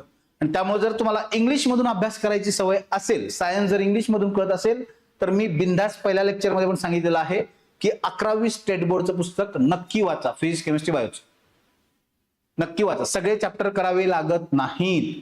आपल्याला जेवढे परीक्षेसाठी आहेत तेवढेच करा, सगळे करावे लागत नाहीत. 11वीच्या पुस्तकातून सुद्धा सगळे चॅप्टर करायची गरज पण नाही. त्यामुळं आता सध्या आयोग प्रसामान्यता वगैरे विचारते, बरं, नॉर्मॅलिटी वगैरे ह्याच्यावरती क्वेश्चन विचारते आणि ते क्वेश्चन ऍज इट इज तुम्हाला 11वीच्या पुस्तकात दिसतील सोडवून दिलेले. तुम्ही जर नीट बघितलं तर त्याच्यावरती थोडंसं काम करा. आता तुमच्याकडे वेळ कितपत आहे अभ्यासाला हे डिपेंड करतं. जरी तुम्ही रोज एक चॅप्टर जरी सायन्सचा केलात 11वीच्या पुस्तकातून, तरी तुमचा अभ्यास व्यवस्थित कव्हर होईल. पण तो स्पीड मध्ये करा थोडासा, कारण लेंदी आहे, पुस्तकं मोठी मोठी आहेत. म्हणजे तुम्ही एवढी पुस्तकं आहेत, म्हणजे आपलं काय म्हणतात त्याला, समाधान महाजन सरांचं हिस्ट्रीचं जेवढं पुस्तक आहे आता, भाग 1 भाग 2 असा जो पाठ केल्यानंतर जी साईज आली आहे त्या साईज मध्ये ती 11वीची पुस्तक आहेत. 11वीचं फिजिक्सचं वेगळं आहे, केमिस्ट्रीचं वेगळं आहे, बायोचं वेगळं. त्यातले सगळे चॅप्टर आपल्याला करायचे नाहीत, एवढं लक्षात ठेवा. जेवढे आपल्याला परीक्षेसाठी इम्पॉर्टंट आहेत, ज्याच्यातून विचारलं जाऊ शकेल तेवढे चॅप्टर आपल्याला करायचे आहेत. उगाच सगळं करत बसू नका त्यात, कारण त्यात एक्स्ट्रा माहिती पण आहे भरपूर, ठीक आहे. त्यामुळं आपल्याला जे लागतंय तेच फक्त 11वीच्या पुस्तकातून घ्या, जर 11वीच्या पुस्तकातून अभ्यास करणार असाल तर. नसेल तर 8वी ते 10वीचे व्यवस्थित वाचा. आता ही जी डायग्राम आहे, ही डायग्राम आहे, आता मी घेताना कशातून घेतलेली आहे, 11वीच्या पुस्तकातून घेतली आहे. पण 10वीच्या पुस्तकात पण सेम डायग्राम आहे, फक्त ती मराठीत असते. यस, त्यामुळं त्या गोष्टींवरती काम करा व्यवस्थित, काही प्रॉब्लेम नाही आहे. तुम्ही 10वी पर्यंत जरी नीट वाचलं, मराठीतून तुम्हाला सायन्स कळत असेल तर 10वी पर्यंत तुम्ही जरी नीट कन्सेप्ट समजून घेतले तरी तुम्हाला मार्क मिळतात सायन्सला, फिजिक्स केमिस्ट्री बायो. येस, फक्त तुमचं डोकं जागेवरती पाहिजे. कंटाळा केला, कन्सेप्ट समजून घेताना कंटाळा केलात की गणला प्रोग्राम म्हणून समजायचा. ठीक आहे, आपलं गणित तिथं गणलेलं आहे. त्यामुळे अभ्यास करताना तुम्ही व्यवस्थित करा, त्या गोष्टींवरती भर द्या, कन्सेप्टवरती. मी तुम्हाला अजून पण सांगतो, सायन्स तुम्हाला कळणार आहे कधी, जर तुमचं कन्सेप्ट क्लिअरिफिकेशन असेल तर तुम्हाला सायन्स कळेल, नाहीतर नाही. सायन्स खूप सोपं आहे, पण कधी जर तुम्हाला कन्सेप्ट कळत असतील तर. नाहीतर तुम्ही पाठांतर केलं की तुम्हाला सायन्स नेहमी अवघड वाटेल. कधीही करा तुम्ही, जेव्हा तुम्ही पाठांतराला जाता सायन्ससाठी, खास करून फिजिक्स केमिस्ट्रीला, कारण तिथं कन्सेप्ट आहेत. कितीही जरी तुम्ही पाठ केलं, तिथं तुम्हाला कन्सेप्ट वाक्य फिरवण्यासाठी चान्स भरपूर असतो. आणि वाक्य फिरवलं की पाठ केलेलं आपलं गणलेलं असतं. कारण आपण पाठ करताना एक वाक्य केलं असतं आणि ते वाक्य फिरवल्यानंतर रचना बदललेली असते. म्हणून तुम्ही जर कन्सेप्ट समजून घेतला तर तुमचे फिजिक्स केमिस्ट्रीचे जे मार्क्स जातात, किंवा तुम्हाला जी भीती वाटते ना मार्क्स जाण्याची, ती ऑटोमॅटिक कमी व्हायला चालू. सायन्सला मार्क्स मिळतील. त्यामुळे कन्सेप्ट वरती व्यवस्थित काम करा. यस, याच्या लक्षात. सचिन कळतंय? 11वी 12वीच कंपल्सरी वाचलं पाहिजे असं काय नाही. या 12वीचं नाही वाचलं तरी चालेल सध्या, कारण आता जे आयोग क्वेश्चन फॉर्म करत आहे ते 11वीच्या पुस्तकातून जवळपास ऍज इट इज येत आहेत. जवळपास as it is. Me bio शिकवताना पण तुम्हाला सांगेन की आपल्याला ह्याच्याबद्दल एक स्ट्रक्चर विचारत होतो, पेशीबद्दलचं वगैरे. ठीक आहे, पेशीबद्दलच होतं आय थिंक सो. बहुतेक. तर त्यामध्ये एक स्टेटमेंट आहे सेल थेरी सिद्धांत. तर त्याबद्दलचे जे स्टेटमेंट आहे, तुम्ही जर 11वीचं पुस्तक काढून बघितलं बायोचं, ठीक आहे, तर त्यात जी वाक्यरचना आहे, 11वी बायो किंवा 9वी एनसीईआरटी, तर त्यामध्ये जी वाक्यरचना आहे ती as it is copy paste question मध्ये, तुमच्या ऍज इट इज क्वेश्चन मध्ये कॉपी पेस्ट आहे ती रचना, जर तुम्ही बघितलं तर. म्हणजे असं नाहीये की आयोग तुम्हाला खूप खूप ट्रिकी विचारतोय किंवा काय, असं पण नाहीये. फक्त आयोग तुमचा अभ्यास किंवा तुमचं जे कन्सेप्ट आहेत ते किती क्लिअर आहेत ह्याच्यावरती आयोग सध्या काम करतो. म्हणजे तुमचे ग्रुप बी चे क्वेश्चन जरी वन लाईनर असले बऱ्यापैकी, तरी पण त्यात कन्सेप्ट ठेवूनच आयोग क्वेश्चन विचारतो. त्यामुळे कन्सेप्ट वरती थोडंसं काम करा, पाठांतरापेक्षा कन्सेप्ट वरती काम करा. सायन्स खूप इझी वाटेल, तुम्हाला मार्क्स ही मिळतील.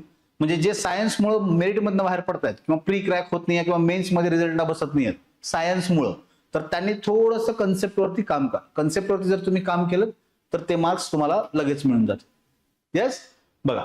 मग आहे तुम्हाला साऊंड एनर्जी. मग लाऊड स्पीकर मध्ये काय करतात, आपला इलेक्ट्रिकल एनर्जी, विद्युत ऊर्जेचं रूपांतर ध्वनी ऊर्जेमध्ये केलं जातं. बरोबर आहे, ध्वनी ऊर्जेमध्ये केलं जातं लाऊड स्पीकर मध्ये. आणि मायक्रोफोन मध्ये काय केलं जातं, साऊंड ऊर्जा म्हणजे ध्वनी ऊर्जेचं रूपांतर विद्युत ऊर्जेमध्ये केलं जातं. येस. मग केमिकल एनर्जी, सेकंडरी सेल जो आहे, सेकंडरी सेल दुय्यम घटक किंवा द्वितीय घट असं आपण ज्याला म्हणतो, सेकंडरी सेल, त्यामध्ये विद्युत ऊर्जेचं रूपांतर केमिकल एनर्जी मध्ये केलं जातं. आणि प्रायमरी सेल जे आहेत, केमिकल ऊर्जेचं रूपांतर, प्रायमरी सेल म्हणजे कुठले, आपण जे घड्याळात वगैरे वापरतो ते, बरोबर आहे, ते प्रायमरी सेल आहेत, कारण त्यात ऑलरेडी केमिकल वगैरे भरलेले आहेत. त्याचं काय केलं आहे, त्या केमिकलला वापरून पॉझिटिव्ह निगेटिव्ह एंड कनेक्ट केले की त्यातून इलेक्ट्रिक एनर्जी मध्ये रूपांतर केलेलं आहे. याचं लक्षात. यस.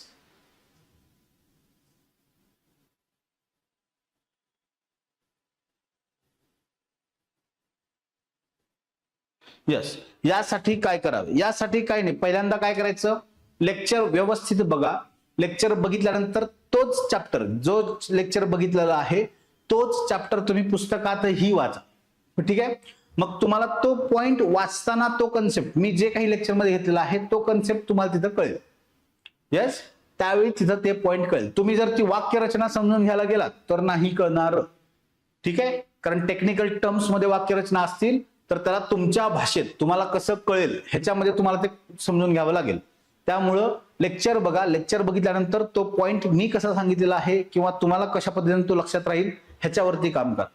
येस, बरोबर कळतं. एकदा दोनदा बघा, वाचा, मग कळेल. लगेच तुम्ही एकाच रिडिंग मध्ये तुम्हाला लगेच कळणार नाही. एकदा दोनदा त्या गोष्टी वाचा, मग तुम्हाला त्या गोष्टी लक्षात येतील आणि त्या तुमच्या लक्षात राहायला चालू होतील. ठीक आहे. येस. त्याच्यानंतर लाईट एनर्जी. लाईट एनर्जी म्हणजे काय करतो आपण, इलेक्ट्रिक लॅम्प असेल, इलेक्ट्रिक लॅम्पचं काय करतो आपण, बटन दाबलं की लाईट लागते ट्यूबला. बरोबर, म्हणजे काय, विद्युत ऊर्जेचं रूपांतर आपण प्रकाश ऊर्जेत केलेलं आहे. तेच सोलार सेल असतील, सोलार सेल काय करतात, सूर्याची उष्णता शोषून घेतात आणि त्याचं रूपांतर विद्युत ऊर्जेत करतात. एक्झॅक्टली उलटी पोझिशन आहे. मग मेकॅनिकल एनर्जी म्हणजे काय? जनरेटर. जनरेटर काय करतात? इलेक्ट्रिकल एनर्जी आहे. जनरेटर चालू केलं की त्याचं रूपांतर कशात होतं? विद्युत ऊर्जेत होतं. बरोबर. आणि फॅन वगैरे काय आहे? बटन दाबलं की फॅन फिरायला चालू होतो, म्हणजे आपल्याला वारं यायला चालू होतं. म्हणजेच इलेक्ट्रिक एनर्जीचं रूपांतर मेकॅनिकल यांत्रिकी ऊर्जेत केलं जातं. येतं लक्षात? हे तुम्हाला ऊर्जेचे प्रकार आहेत याचंच कन्व्हर्जन म्हणजे आयोगाने जे PYQ विचारलेला आहे तो या सेंटेन्सेस मध्ये विचारलेला आहे. या सेंटेन्सेस मध्ये विचारलेला आहे.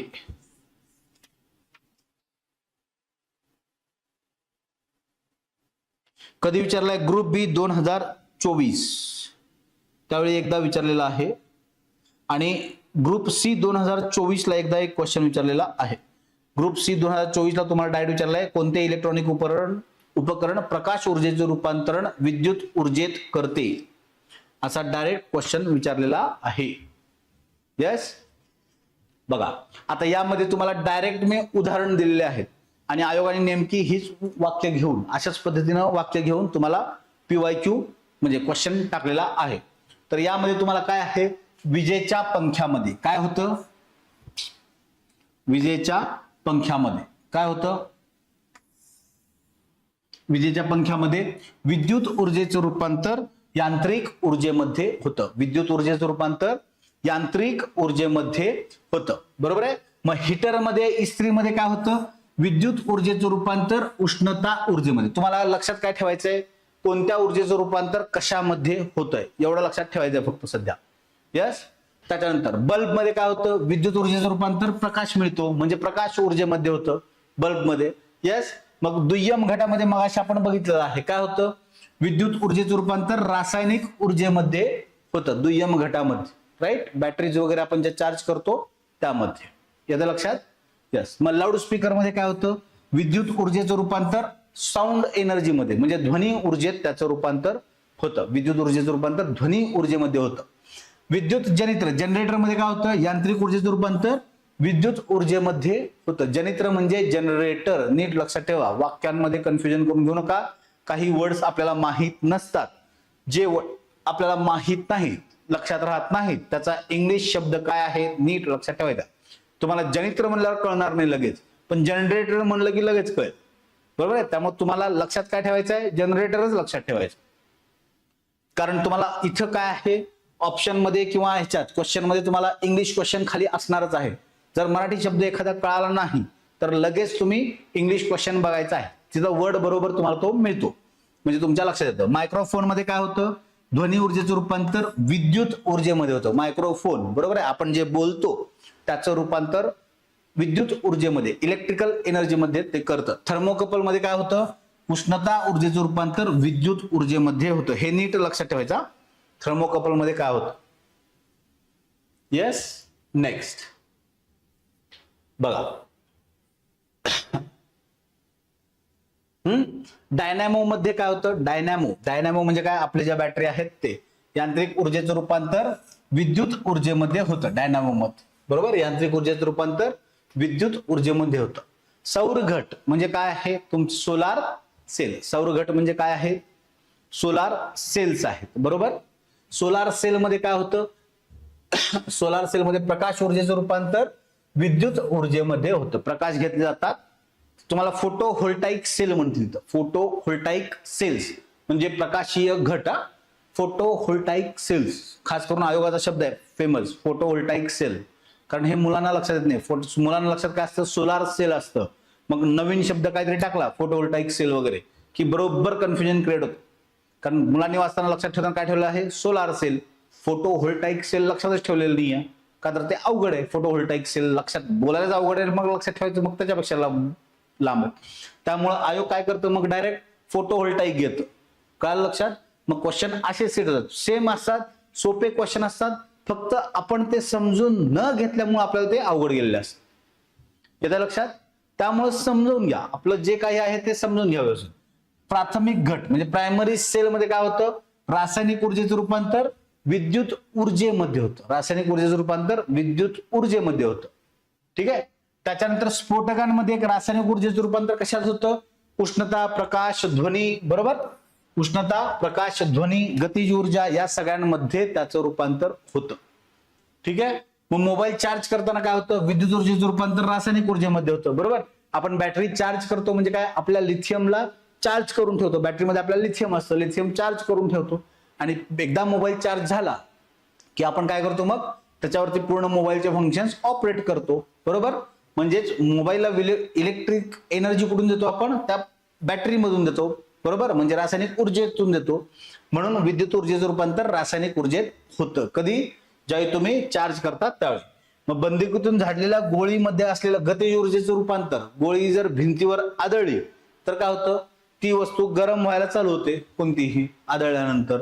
म्हणून तिथं काय होते, उष्णता ऊर्जा रूपांतर होते. मग अन्न पचनानंतर रासायनिक, अन्न खातो म्हणजे काय करतो आपण, रासायन हे आहेत ना. बरोबर. त्यात मग लाळ मिसळते, अजून काही ऍसिड्स वगैरे मिसळतात, अजून विकर एन्झाईम्स वगैरे जे आहेत ते मिसळले जातात आणि मग ते पोटात जातात. त्यातून आपल्याला एनर्जी निर्माण होते. बरोबर आहे. मग ती एनर्जी काय आहे, उष्णता ऊर्जा आहे. एटीपीच्या स्वरूपात आपल्याला मिळते. बरोबर आहे. येतं लक्षात. स्टार्च, एटीपी ज्या स्वरूपात ऊर्जा मिळते ते. नेक्स्ट, त्याच्यानंतर काय आहे, वस्तुमान ऊर्जा संबंध.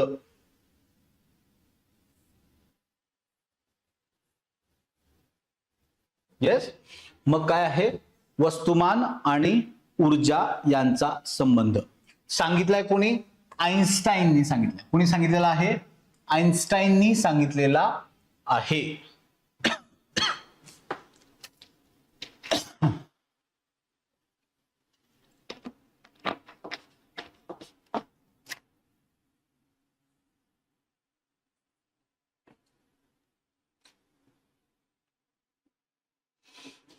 बघा, आइन्स्टाईन काय म्हणतोय, एखाद्या वस्तुमानाचं, एखादं वस्तुमान जर नष्ट झालं तर त्यापासून ऊर्जा जी मिळते ती तुम्हाला जर काढायची असेल, म्हणजे प्रकाशाच्या वेगामुळे. आता बघा, E is equal to mc². यात काय आहे, E बरोबर काय आहे, एनर्जी आहे. E बरोबर काय आहे, एनर्जी, ऊर्जा. M बरोबर काय आहे, मास आहे, वस्तुमान. आणि C म्हणजे काय आहे, प्रकाशाचा वेग. प्रकाशाचा वेग आहे. याच्या लक्षात. बघा, मग E is equal to mc². म्हणजे एखाद्या वेळेस हवेमध्ये प्रकाशाच्या वेगामुळे जर m वस्तुमानाचा पदार्थ नष्ट झाला तर त्यातून निर्माण होणारी ऊर्जा ही E असते आणि ती कॅल्क्युलेट कशी केली जाते, या सूत्राने. आणि ती ऊर्जा किती असते हे सांगितलं त्यांनी, 9 × 10⁻16 जूल. 9 × 10⁻16 जूल. प्रकाशाचा हवेतील वेग किती आहे, 3 × 10⁸ मीटर पर सेकंड. बरोबर आहे. 3 × 8 मीटर पर सेकंड. मग समजा एक एकक वस्तुमान घेतलं, एक एकक वस्तुमानाचा पदार्थ किंवा 1 किलोग्राम वस्तुमानाचा पदार्थ घेतला आणि त्याची व्हॅल्यू इथे टाकली, आणि जर या प्रकाशामुळे त्याचं वस्तुमान नष्ट झालं तर त्या 1 किलोग्राम वस्तुमानाच्या पदार्थापासून मिळणारी ऊर्जा ही किती असते, 9 × 10⁻16 जूल. आणि याला एक्सपेक्टेड मध्ये लिहून ठेवायचं. E is equal to 9 × 10⁻16 joule एवढी ऊर्जा आपल्याला मिळते. ठीक आहे. 1 किलोग्राम वस्तुमानापासून. ठीक आहे. कशापासून मिळते, आइन्स्टाईनच्या ऊर्जेपासून. म्हणजे त्यांनी काय सांगितलंय, ऊर्जा आणि वस्तुमान हे एकाच प्रकारात आहेत, फक्त एकातून दुसऱ्यात कन्वर्ट होतात. म्हणजेच जर मास किंवा जे वस्तुमान नष्ट होईल त्याचं रूपांतर कशात होईल, ऊर्जेत होईल. त्याचं रूपांतर कशात होईल, ऊर्जेत होईल. यालाच आपण म्हणतो वस्तुमान ऊर्जा संबंध. E is equal to mc². सांगितलंय कोणी, आइन्स्टाईन या शास्त्रज्ञानं आपल्याला तो सांगितलेला आहे. बरोबर आहे. मग केंद्रकीय अभिक्रियेतून मुक्त होणारी ऊर्जा कशात मोजली जाते, इलेक्ट्रॉन व्होल्ट किंवा मिलियन इलेक्ट्रॉन व्होल्ट या एककात मोजली जाते. बरोबर आहे. इलेक्ट्रॉन व्होल्ट किंवा मिलियन इलेक्ट्रॉन व्होल्ट या एककात केंद्रकीय अभिक्रिया ज्या होतात, म्हणजे अणूंमध्ये ज्या काही क्रिया होतात त्यातून मुक्त होणारी ऊर्जा याच्यामध्ये मोजली जाते. मग 1 इलेक्ट्रॉन व्होल्ट म्हणजे एका इलेक्ट्रॉन मधून मिळणारी ऊर्जा किती आहे, एका इलेक्ट्रॉनची ऊर्जा 1.62 × 10⁻⁻⁹ 19 बरोबर आहे. 1.602 इंटू 10⁻⁻⁻19 जूल बरोबर आहे. जूल हे त्याचं एकक आहे, ऊर्जा आहे बरोबर. म्हणून एकक हे त्याचं आपण व्यक्त करतो बरोबर आहे. म्हणजेच हे कशामुळे झालेलं आहे, 1 व्होल्ट विभवांतरामुळे एका इलेक्ट्रॉन मध्ये निर्माण झालेली ऊर्जा. इलेक्ट्रॉन व्होल्ट हे एकक काय आहे, 1 व्होल्ट विभवांतरामुळे इलेक्ट्रॉन मध्ये निर्माण झालेली ऊर्जा ही किती असते, 1.602 इंटू 10⁻⁻19 जूल एवढी असते बरोबर आहे. मग मिलियन म्हणलंय, मिलियन म्हणजे किती, लाखभर, म्हणून 10⁻⁶ ने त्याला गुणलेलं आहे इलेक्ट्रॉन व्होल्टला बरोबर आहे. मग 1 मिलियन इलेक्ट्रॉन व्होल्ट बरोबर किती आहे, 1.602 इंटू 10⁻⁻13 जूल. हे लक्षात ठेवायचं, फक्त हे लक्षात ठेवा, 1.602 इंटू 10⁻⁻13 जूल. येस, याच्या लक्षात, यात लक्षात ठेवण्यासारखं काही नाही आहे, फक्त तुम्हाला हे लक्षात ठेवायचं आहे, वस्तुमान ऊर्जा संबंध.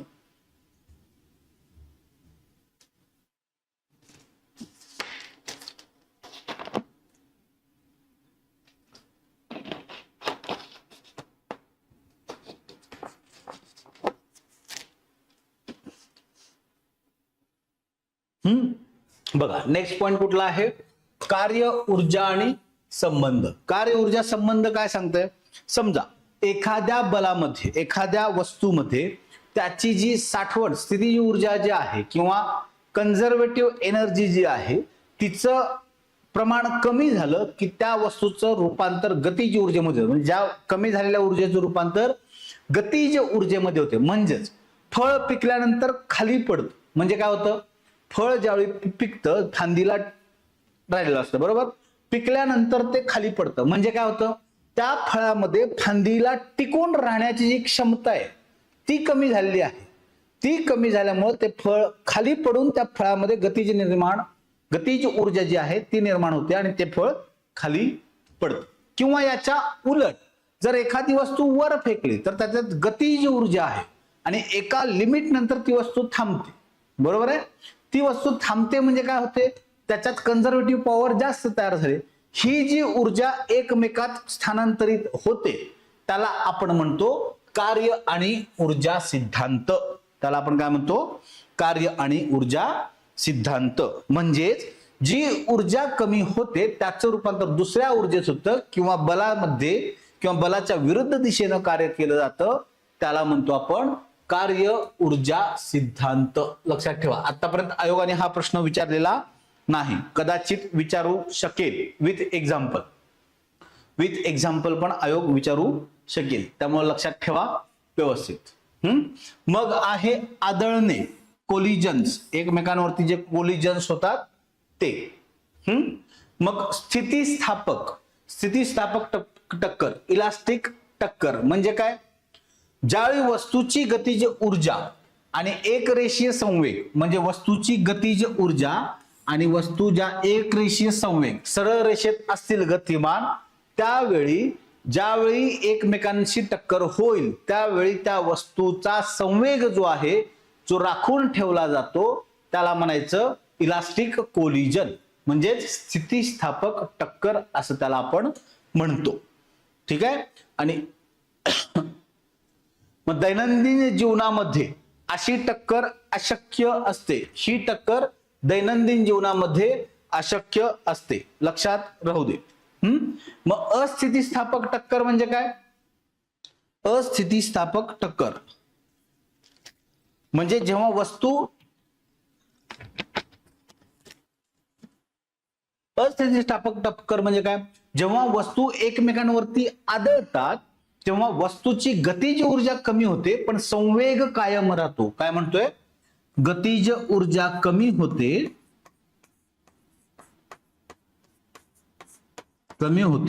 संवेग कायम राहतो.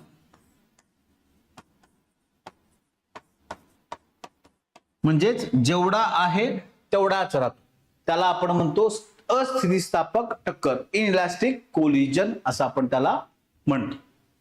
यस, येते लक्षात. हे काय लक्षात ठेवलं नाही तरी चालेल, तुम्हाला काय हे पॉइंट विचारणार नाहीत. मग आहे शक्ती, बरोबर आहे, पॉवर. शक्ती आपण कशाला म्हणतो? शक्ती आपण कशाला म्हणतो? यस, शक्ती म्हणजे काय? बघा, एकक कालावधीमध्ये जे काही कार्य घडून येते, एकक कालावधीमध्ये घडून येणारे कार्य म्हणजे शक्ती होय. एखाद्या बलामुळे एकक कालावधीमध्ये घडून येणारं काम जे आहे त्याला आपण शक्ती असे म्हणतो. कळलं का? म्हणजेच शक्ती म्हणजे काय आहे? तुमचा कार्य करण्याचा दर. तुम्ही एखाद्या ठराविक वेळेत किती कार्य करू शकता, एखाद्या ठराविक वेळेमध्ये किती कार्य करू शकता त्याला आपण म्हणतो शक्ती. बरोबर आहे? मग शक्तीचं एसआय एकक काय आहे? वॅट हे शक्तीचं एसआय एकक आहे. काय आहे शक्तीचं एसआय एकक? वॅट. वॅट हे शक्तीचं एसआय एकक आहे. येते का लक्षात? बघा,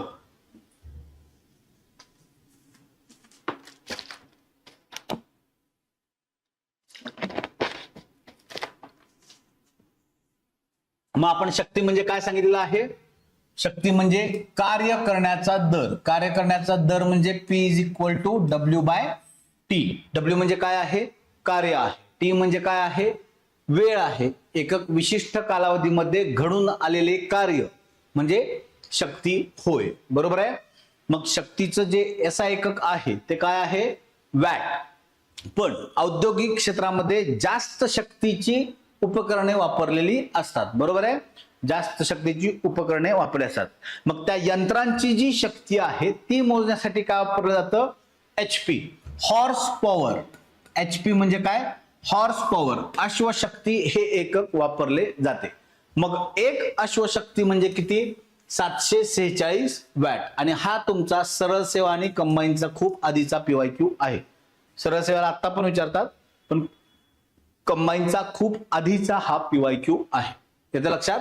मग 1 किलो वॅट बरोबर व्यावहारिक उपयोगासाठी, म्हणजे आपलं लाईट बिल वगैरे आपण कसं मोजतो? किलो युनिट मध्ये. बरोबर आहे? आपण किलो वॅट मध्ये ते युनिट मोजतो. विजेचा दर असतो तो दिलेला असतो आणि त्या दोन्हीचा गुणाकार करून आपण काय मोजतो? त्याची बिल काढतो. बरोबर आहे? विजेचं जे काही आपलं बिल येतं ते कशाच्या स्वरूपात येतं? त्या गोष्टीच्या स्वरूपात ते येतं. बरोबर आहे? Horse power. Yes, correct. Sandeep, correct. Horse power. बरोबर आहे? एक अश्वशक्ती म्हणजे 746 वॅट आहे, एवढं लक्षात ठेवा. आणि हा तुमचा PYQ आहे बरं का.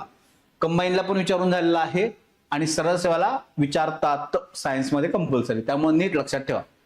मग व्यावहारिक उपयोगामध्ये तुम्हाला जर शक्ती मोजायची आहे किंवा ती वीज युनिट किती वापरलेले आहेत हे ज्यावेळी काढायचे आहेत तर ते मोजताना कशात मोजतो आपण? किलो वॅट मध्ये. बरोबर आहे? कशात मोजतो? किलो वॅट मध्ये. म्हणजे 1 किलो वॅट म्हणजे आपण किती मोजतो? मग 1000 वॅट. पण आपल्याला जर बिल काढताना किलो वॅट आवर मध्ये काढावं लागतं. किती तास किती दिवस आपण मोजतो. बरोबर आहे? किती तास एखाद्या दिवसात किती तास आपण वीज वापरतो आणि अशी वीज किती दिवस वापरतो त्याच्यानुसार तुमचं बिल येतं. करेक्ट? म्हणजेच मग 1 किलो वॅट आवर, 1 किलो वॅट आवर म्हणजे किती झालं? 3.6 into 10⁻⁶ जूल. त्यालाच आपण काय म्हणतो? 3.6 मिली जूल. तुम्हाला काय लक्षात ठेवायचं यात? 1 किलो वॅट आवर बरोबर 3.6 into 10⁻⁶ जूल. काय लक्षात ठेवायचंय? 1 किलो वॅट आवर बरोबर 3.6 into 10⁻⁶ जूल. हे नीट लक्षात ठेवायचं आहे. हा तुमचा PYQ आहे.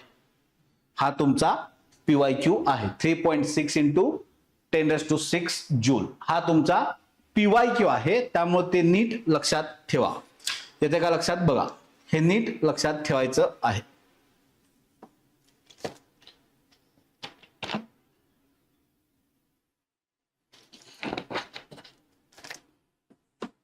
बघा, मगाशी आपण जे सांगितलं आहे 1 कॅलरी बरोबर किती जूल सांगितलेलं आहे. आपण हे आधी पण घेतलेलं आहे. बरोबर आहे का? 1 कॅलरी बरोबर किती जूल हा तुमचा PYQ आहे बरं का. हा तुमचा PYQ आहे गट क च्या मेन्सचा आहे 4.18 जूल जे आपण घेतलेला आहे. 1 कॅलरी बरोबर 4.18 जूल. हा तुमचा PYQ आहे. हे कन्व्हर्जन आपण म्हणतो की आपल्याला एवढे सोपे सोपे विचारणार नाहीत, पण हा कधीचा आहे? ग्रुप सी च्या मेन्सचा PYQ आहे. ग्रुप सी मेन्स ला तुम्हाला विचारलेला क्वेश्चन आहे. कधी विचारला होता हा क्वेश्चन? 2019च्या मेन्सला विचारलेला आहे. यस, येते का लक्षात? ग्रुप सी च्या मेन्सला तुम्हाला हा प्रश्न विचारलेला आहे. अजून अशा पद्धतीचे क्वेश्चन्स तुम्हाला विचारलेले आहेत. 1 कॅलरी जूल सांगितलं. सोलार सेलचे कार्य कशावर आधारित आहे? हाही क्वेश्चन आहे. Photovoltaic effect. मगाशी जे मी म्हटलं, शब्द आयोग असे वापरतं की जे आपल्याला नवीन वाटतात आणि आपण बरोबर तिथं चुकतो. सोलार सेलचे कार्य फोटो व्होल्टाईक इफेक्ट वरती आधारित आहे. हा पण तुमचा एक PYQ आहे. प्लस आयोगाने काय केलं आहे? चूक की बरोबर सांगा असं तुम्हाला ग्रुप बी च्या प्रिलिमला क्वेश्चन विचारलाय. ग्रुप बी 2024 म्हणजे गेल्या वर्षीच्या प्रिलिमला विचारलेला आहे. मग त्यात त्यांनी 3 वाक्य दिलेले आहेत आणि खाली ऑप्शन दिले आहेत. चूक, बरोबर, चूक, चूक, चूक, चूक, बरोबर, बरोबर, बरोबर. हे ऑप्शन्स अशा आयोगाने दिले आहेत. म्हणजे त्यांनी आयोगाने काय केलं आहे? तुमचा वेळ घातलेला आहे. का तर वाक्य काय आहेत ते वाचण्यात तुमचा वेळ जाईल. म्हणजेच मगाशी जी आपण वाक्य दिली होती ऊर्जेच्या रूपांतरणाची, ती आयोगाने वापरलेली आहेत. 3 वाक्य वापरलेली आहेत आणि त्याचं ऑप्शन्स खाली दिले आहेत. म्हणजे तिथं तुमचा बोर्ड ऑब्वियस वेळ जाणार, बरोबर. त्यामुळे तुम्हाला हे कन्व्हर्जन्स लक्षात राहणं गरजेचं. त्याच्यावरती व्यवस्थित काम करा. कन्व्हर्जन्स लक्षात ठेवा. ते कन्व्हर्जन्स लक्षात ठेवून त्याच्यावरती काम करा. जर तुम्ही तसे काम केले तर समजून घ्यायचं तुमचे मार्क्स फिक्स झालेले आहेत. तसे मार्क्स तुमचे फिक्स झालेले आहेत. हे नीट लक्षात ठेवा. येते का लक्षात? अशा पद्धतीने तुमचे PYQ आहेत. अजून कुठला PYQ आहे बघतो मी, 1 मिनिट. कोणते इलेक्ट्रॉनिक उपकरण प्रकाश ऊर्जेचे रूपांतरण विद्युत ऊर्जेत करते? ग्रुप सी 2024 चा क्वेश्चन आहे.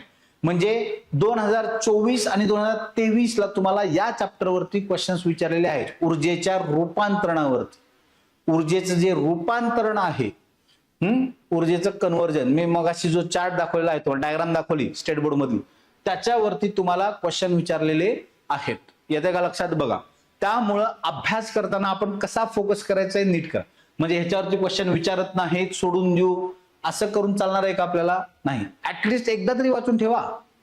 भले जास्त विचारले नसतील पण ऍटलिस्ट वाचून तर ठेवा. कारण आयोग काय करते, जे मुलं वाचताना स्किप करतात ना, बरोबर तिथं क्वेश्चन क्रिएट होतात नेमकं. त्यामुळं व्यवस्थित तुम्ही अभ्यास करा. त्याच्यानंतर तुम्हाला क्वेश्चन काय विचारलेला आहे? विद्युत ऊर्जेची किंमत काढते विद्युत धारामध्ये मी तुम्हाला सांगितलेलं आहे. बरोबर. शक्ती म्हणजे काय विचारलेलं आहे? एका माणसाला 25 किलो वजनाची बॅग 5 मीटर उंचीवर नेण्यास 30 सेकंद लागतात, तर त्या माणसाने वापरलेली शक्ती काढा.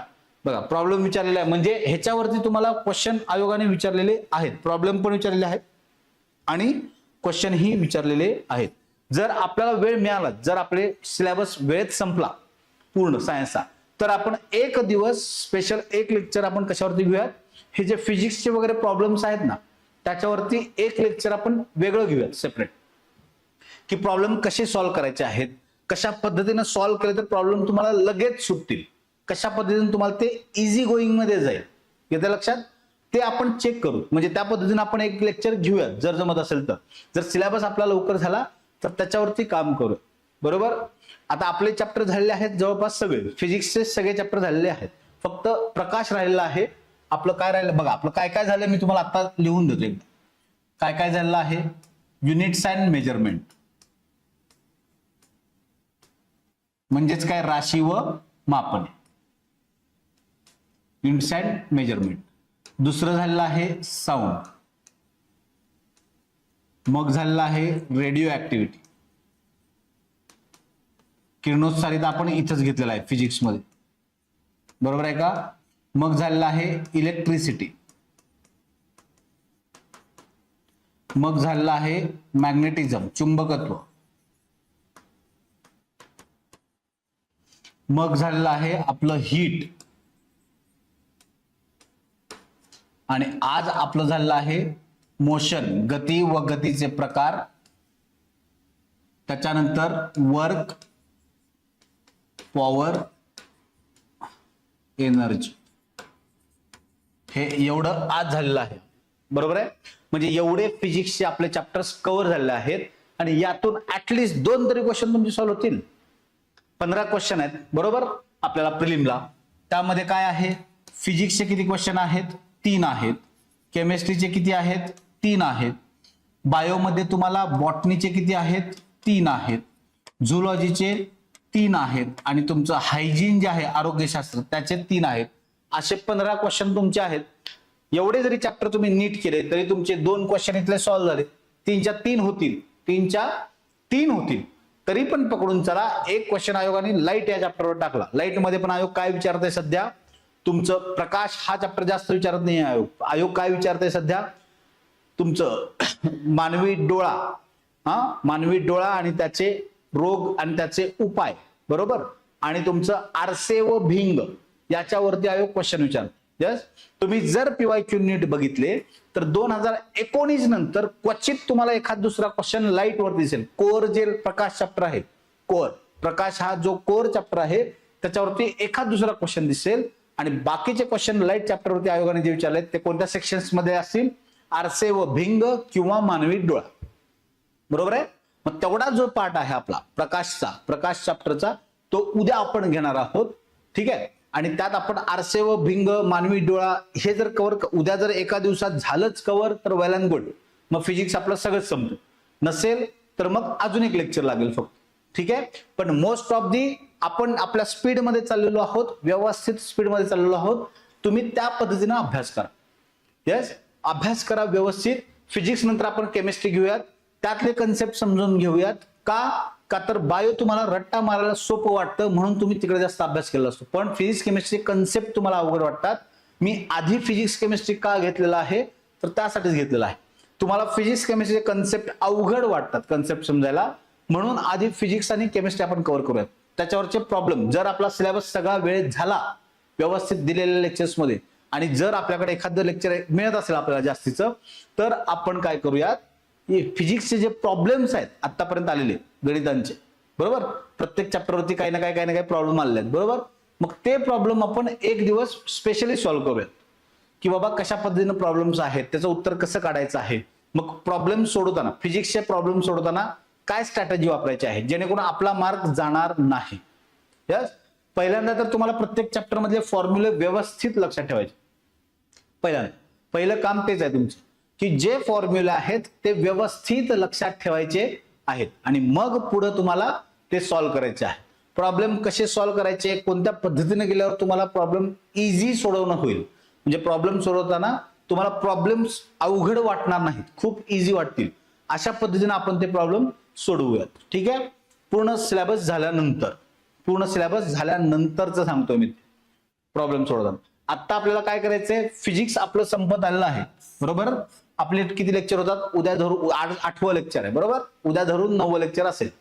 मग 9 लेक्चर मध्ये जर संपलंच उद्या लाईट चॅप्टर, तर 9 लेक्चर मध्ये आपलं फिजिक्स संपेल व्यवस्थित, ठीक आहे. म्हणजे कन्सेप्ट मी शक्यतो तुम्हाला सगळ्या सांगायचा ट्राय केलेला आहे, ज्या परीक्षेच्या ओरिएंटेड तुम्हाला विचारल्या जातात, ज्या बेसिक तुम्हाला कळणं पण गरजेचं आहे, त्या पद्धतीने आपण सांगितलेलं आहे. उद्या आता लाईट चॅप्टर आपण चालू करणार आहोत, त्यामध्ये आपण बघूया आता कसं काय होईल, कशा पद्धतीने पुढे जायचं आहे, त्या पद्धतीने आपण त्या गोष्टी घेऊन जाऊयात. येस, अजून काही तुम्हाला डाऊट आहे का, म्हणजे कळतंय का अभ्यास इथपर्यंत कसा करायचा आहे काय ते. येस, ऑनलाईन जनता जे आहेत ते मला सांगा जरा पटपट. बघा, मी तुम्हाला PYQ वगैरे का सांगतोय मुद्दाम लेक्चर मध्येच, का तर तुम्हाला अभ्यास करताना वेगळा, म्हणजे काय त्याला वेगळा वेळ तुम्हाला द्यावा लागू नये, तुमचा वेळ त्यात जाऊ नये की बाबा हा PYQ आहे का नाही, हे आहे का नाही. मी म्हणून तुम्हाला ते हे पण सांगतोय की सरळ सेवेचा PYQ आहे, कंबाईनचा आहे, हे तेवढ्यासाठीच सांगतोय का तर तुमचा अभ्यास येणाऱ्या सरळ सेवेसाठी पण व्हावा आणि ही जी कंबाईन आपण फोकस करतोय 14 जूनची, त्यासाठीही तुमचा अभ्यास व्यवस्थित व्हावा. म्हणून आपण काय करतोय, त्या गोष्टी एकत्रित कव्हर करायला जातोय. त्या गोष्टी काय करतोय आपण, एकत्रित कव्हर करत आहोत. येते लक्षात. यस, काही प्रॉब्लेम नसतील तर ठीक आहे, काही डाऊट नसतील तर वेल अँड गुड. पण अभ्यास व्यवस्थित करा, कन्सेप्ट समजून घ्या, मार्क्स आपल्याला घ्यायचे आहेत ह्याच्यावरती फोकस ठेवा. ठीक आहे, भेटूयात उद्याच्या लेक्चरला.